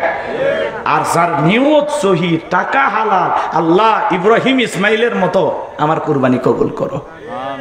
ইব্রাহিম তার ছেলেকে কুরবানি করতে রাজি আল্লাহর খুশির জন্য, ইসমাইল কুরবানি হতে রাজি আল্লাহকে খুশি করার জন্য, মা হাজেরা তার ছেলেকে কুরবানি করতে রাজি আল্লাহকে খুশি করার জন্য। ছেলেও আল্লাহর খুশি চায়, বাবাও আল্লাহর খুশি চায়, মাও আল্লাহর খুশি চায়। আর আপনি আমি কি নিয়ত করি? ভুলভাল নিয়ত সহি হবে তো ইনশাআল্লাহ। যাক, আর কষ্ট দিব না, বিরক্ত হচ্ছেন আপনারা? লিল্লাহ। নাম্বার আয়াতে কারিমা আল্লাহ রাব্বুল আলামিন বলেন, ইন্না শানিয়াকা হুয়াল আবতার। আল্লাহু আকবার। আল্লাহ রাব্বুল আলামিন বলেন, নবী, ও নবী, আপনি মন খারাপ করবেন না। নবী গো, ওই আবুল আবুদবা সাহেব আপনাকে লেজ কাটা বলে, নির্বংশ বলে, ও নবী মনের মধ্যে কষ্ট নেবেন না, আপনার সন্তানগুলোকে আমি আল্লাহ পাক নিয়েছি। ও নবী, এই দুনিয়ার জমিনে ওদের নাম নেওয়ার কেউ থাকবে না গো নবী, আপনার ছেলেগুলোকে নিয়ে মন খারাপ করবেন না। এই পৃথিবীর জমিনে আপনাকে মহব্বত করবে, ভালোবাসবে, আপনার কোটি কোটি রুহানি সন্তানকে আমি আল্লাহ জমিনে পাঠাবো। আমরা সবাই রাসূলের রুহানি সন্তান। তামাম পৃথিবীতে 700 কোটির উপরে মানুষ, এর মধ্যে 200 কোটি মুসলমান। আমরা সবাই রাসূলের রুহানি সন্তান। ফ্রান্সের মানুষেরা যখন রাসূলের কার্টুন প্রদর্শন করলো, দাড়িটা লাগাইয়া নাকটা ব্যাকা করে বলে, ইনি মোহাম্মদ, জোরে কর নাউজুবিল্লাহ। আমার রাসূল কি দেখতে কার্টুনের মতো? আমার রাসূলের কি কোনো ছবি আছে? এই পৃথিবীর সবচাইতে সুন্দর মানুষটির নাম মুহাম্মদুর রাসূলুল্লাহ সাল্লাল্লাহু আলাইহি ওয়াসাল্লাম। যেই নবী 63 বছরের জিন্দেগিতে একটি মিথ্যা কথা বলেননি, এমন বিশ্ব রেকর্ড পৃথিবীর আর কোন নেতার আছে? এইনি, কথা কয় না খেল, এরকম আছে না নাই?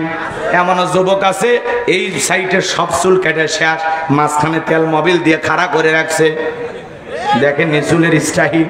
আবার অনেকে দেখবেন চুল কেটে পেছনে প্রেমিকার মোবাইল নাম্বার লিখে রাখছে। এরকম দুষ্ট বলা বানাছে না নাই? এই স্টাইলে চুল কাটা যাবে? নেসিমা ইমান তোমার আমার স্টাইল না, সুপারস্টার শাকিব খানের স্টাইলে চুল কাটা না, স্টাইল করতে হবে কার? লাকাদ কানা লাকুম ফি রাসূলিল্লাহি উসওয়াতুন হাসানা। রাসূলের জিন্দেগির ভিতরে রয়েছে তোমার আমার জন্য উত্তম আদর্শ। আপনার আমার আদর্শ নেতার নাম মুহাম্মদ রাসূলুল্লাহ সাল্লাল্লাহু আলাইহি সাল্লাম। সেই রাসূলের জীবনের ভিতরে রয়েছে আপনার আমার জন্য আদর্শ। রসুলকে আদর্শ হিসেবে মানতে হবে। মদিনাওয়ালা যে স্টাইলে চুল কেটেছে, ওই স্টাইলে সন্তানদের চুল কাটানোর দরকার আছে না নাই? ছোট বাচ্চা চুল কাটে আসছে, তিরিং বিরিং কাটিং ছোটবেলা থেকে শাসন করবেন, বড় হলে আপনার কথা টাইমই দেবে না। কথা বোঝেন নাই না? কষ্ট পাচ্ছেন আপনারা? এদিক খেয়াল করেন আমার ভাইরা। তাহলে বিশ্বনবী মুহাম্মদ রাসূলুল্লাহ সাল্লাল্লাহু আলাইহি সাল্লামকে গালি দেবে যারা, দুনিয়াতে অবৈধভাবে জন্ম হয়েছে যারা। কথা কোন ঠিক কি না? কারণ রসুলকে গালি কেন দেয়? কেন দেয়? রসুলের চরিত্রের সার্টিফিকেট আল্লাহ দিয়ে বলেন ওয়া ইন্নাকা লাআলা খুলুকিন আযীম। নবী হলেন পুত পবিত্র মহান চরিত্রের অধিকারী।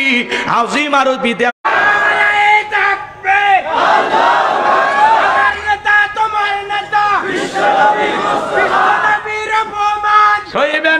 মুসলমান নবীজির অপমানে যদি না কাঁদে তোমার মন, মুসলিম নয় তুমি মুনাফিক, নবীজির দুশমন। নবীকে গালি দিয়েছিল ওলীদ বিন মুগীরা। জোরে বলেন কি নাম? এই ওলীদ বিন মুগীরা বিশ্ব নবীকে গালি দিয়েছিল। নবীকে যখন গালি দেয় আসমানের মালিক আল্লাহ সহ্য করতে পারে। নবীকে কেউ কিছু বললে আল্লাহ তার পক্ষ নিয়ে জবাব দেয়। আল্লাহু আকবার বলে। ওলীদ বিন মুগীরা বিশ্ব নবীকে গালি দেয়, আল্লাহ তাআলা আয়াত নাজিল করে বলেন উতুল্লিম বাদা যালিকা জানিম। নবী গো, এই ওলীদ বিন মুগীরা আপনাকে গালি দেয়, কারণ হলো এ পিতৃ পরিচয়হীন যারও সন্তান, এর জন্মের ঠিক নাই। আরবের মানুষ আরবি বোঝে। নবীকে ডেকে বলে নবী এত বড় কথা, আমার জন্মের ঠিক নাই, আপনি থাকেন, আমি বাড়ি থেকে আসতেছি। ছেলেটা বৈধ না বৈধ জানে কে? ফ্যাক্টরির মালিক। এইবার ওলীদ বিন মুগীরা তার মায়ের কাছে চলে গেছে। তার মায়ের নাম ছিল ঝর্ণা। ডেকে বলে মা, করবি না কোনো তালবাহানা, নবী আমাকে বলেছেন উতুল্লিম বাদা যালিকা জানিম, আমি নাকি পিতৃ পরিচয়হীন যারও সন্তান, আমার নাকি জন্মের সমস্যা আছে। এই কথা শোনার পরে ওলীদ বিন মুগীরার মা মনে মনে ভাবতেছে এত গোপন খবর নবী জানলো কেমনে? নবী তো জানতেন না, নবীকে জানিয়ে দিয়েছেন তিনি কে? আর একটু জোরে বলেন কে? ভালো করে বোঝার চেষ্টা কর। তোর কাছে আমি কিছুই লুকাবো না, আমারও বয়স হয়ে গেছে, এক পা কবরে চলে গেছে, মিথ্যা বইলা লাভ কি?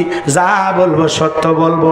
তোর বাবা ব্যবসা বাণিজ্যের কাছে এতটাই ব্যস্ত থাকতো, আমার যৌবনের সোনালী দিনগুলো চলে যায়। তোর বাবা ব্যবসা চেনে, টাকা চেনে, তোর মায়ের মন বোঝে না। তোর বাবা ব্যবসার কাজে বাইরে বাইরে থাকতো, বাড়ির আশেপাশে তোর চাচা ঘুর ঘুর করে। কথাকে বোঝেন নাই? দেখবেন ভাই যখন বিদেশে থাকে এলাকায় দেবরের আমদানি কমে না বাড়ে। ওরা স্লোগান দেয় ভাবি ভাইয়া তোমার বর, আমি যে দেবর, ভেবে দেখো ভাবি কার কত দাবি। ভাই গেছে মালয়েশিয়ায়, আমি তো দেশে আসি। এ কথা কন না কে? মা বোন যারা আলোচনা শুনতেছেন, মা দুইটা পুরুষ হইতে দূরত্ব বজায় রেখে চলবেন। একটা হলো দেবর আর একটা দুলা ভাই। এরা হলো মৃত্যু তুল্য বিষাক্ত সাপের চাইতেও ভয়ঙ্কর। কয়েকদিন আগে লালমনিরহাটে এক দেবর ভাবিকে নিয়ে উধাও।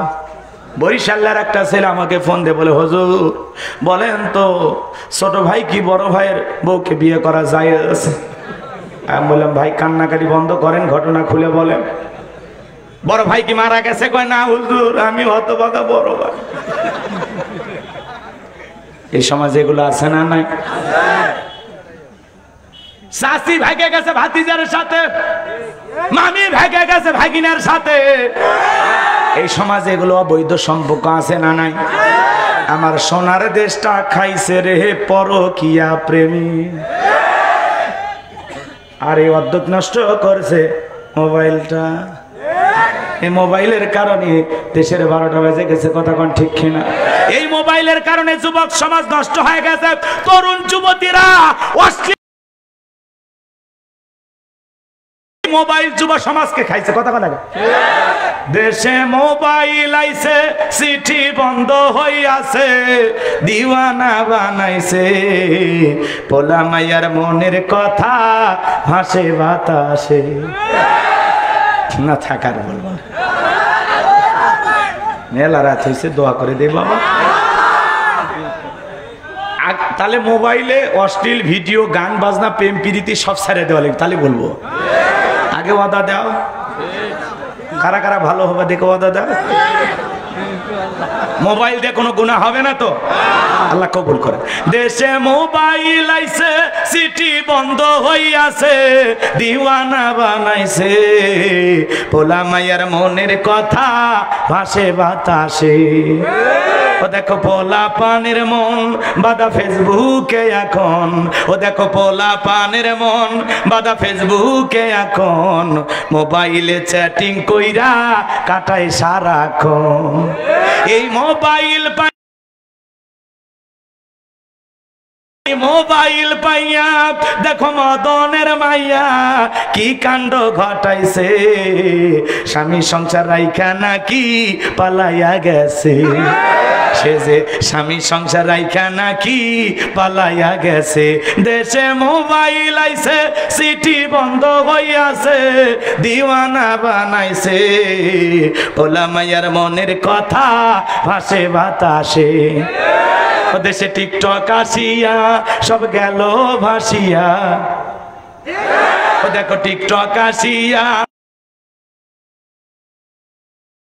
নায়ক হইছে আইডি খুলিয়া। এই মোবাইলে হাই কি জাদু আছে ভাই, এই মোবাইলে হাই কি জাদু আছে ভাই, পোলা পান বুঝেছে পড়ালেখা তুই এখানে বরকত আছে, কল্যাণ আছে, মুরব্বীদের দোয়ানে বিয়ে করবা। যুব সমাজকে আল্লাহ হেদায়েতের পথে কবুল করুন, জোরে বলুন আমিন। এদিক খেয়াল করেন, অনেক কথা আছে। মা বোন যারা বসে আছেন, মা 4টে আমলে 8টা দান, 8টা জান্নাতের দরজা আপনাদের জন্য খোলা।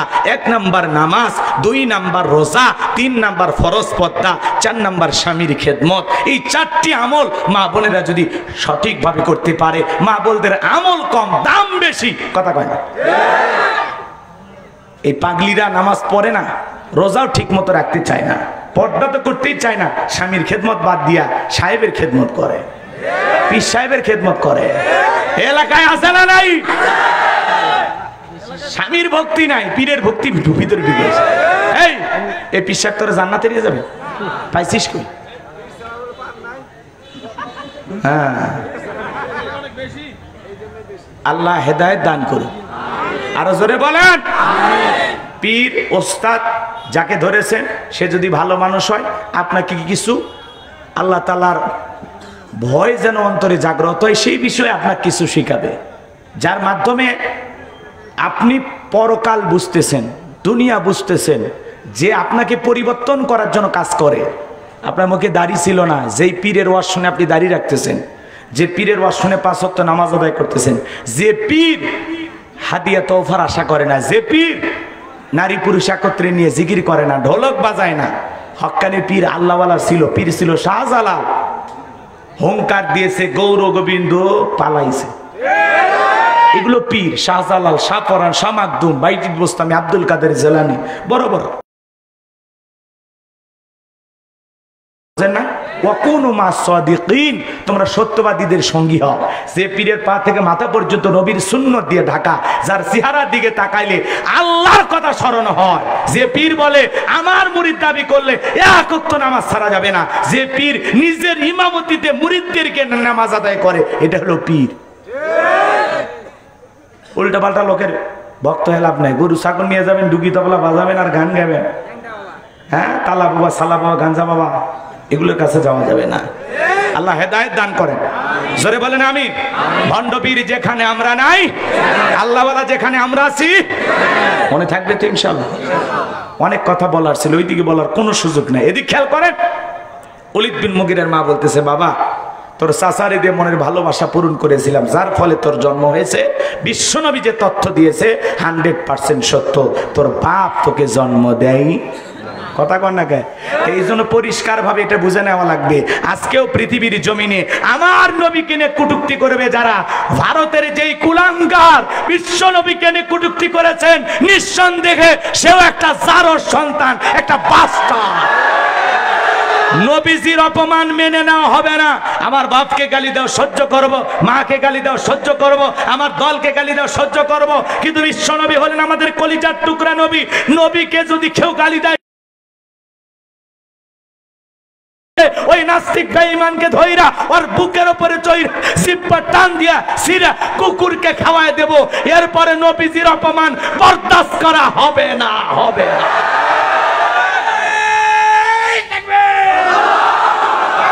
নবীর অপমান সইব না। বিশ্বনবীর জন্য জীবন দিতে কারা কারা প্রস্তুত? হাত তুলে দেখা। লিল্লাহে তাকবীর। আল্লাহ আমাদের সবাইকে রাসূলের খাঁটি উম্মত হওয়ার তৌফিক দান করে, জোরে বলেন আমিন। রাসূলের প্রেম, দেশ প্রেম এবং সকল মানুষের সাথে সুন্দর আচরণ করার মন মানসিকতা আল্লাহ আমাদের দান করুন। অনেক কথা বলার ছিল, আমি আবার এখান থেকে একটু ঢাকায় যাওয়ার নিয়ত আছে, আপনারা একটু থাকেন। বাংলাদেশের একটা জাতীয় মুফাসসির সম্মেলন হবে ঢাকায়, যার প্রধান অতিথি ডক্টর শফিকুর রহমান আমিরে জামাত। সারা দেশের সকল ওলামা ইকরামদেরকে নিয়ে সুন্দর একটা আয়োজন হবে, সেই আয়োজনে যাওয়ার নিয়ত আছে। কতটুকু যেতে পারবো আল্লাহ তাআলা জানেন। এই জন্য আপনারা একটু দোয়া করবেন। রাগ করতেছেন আপনারা? আমরা সকল ওলামা ইকরাম ঐক্যবদ্ধ হতে চাই, কথা বলে ঠিক কিনা? বক্তা, মুফাসসির, ইমাম, মুয়াজ্জিম সবাই যদি ঐক্যবদ্ধ হয় এই সমাজ পরিবর্তন হবে ইনশাআল্লাহ। তো ঢাকায় এই প্রোগ্রামটা আছে, যার প্রধান অতিথি আমিরে জামাত ডক্টর শফিকুর রহমান। এই প্রোগ্রাম যেন আল্লাহ তাআলা কবুল করেন, জোরে বলুন আমিন। মুফাসসিরদের সম্মেলনকে আল্লাহ যেন কবুল করেন, জোরে বলুন আমিন। এর পেছনে যারা মেহনত করতেছেন, বুদ্ধি পরামর্শ দিচ্ছেন, সহযোগিতা করতেছেন, কষ্ট পরিশ্রম করতেছেন, দেখবেন আগামী কালকে ফলাও করে মিডিয়াতে প্রচার হবে, আলেমেরা ঐক্যবদ্ধ। আল্লাহু আকবার বলেন। ইনশাআল্লাহ কালকে ঢাকা শহর ইতিহাস হবে। মুফাসসিরদের সম্মেলন আল্লাহ পাক কবুল করুন, জোরে বলুন আমিন।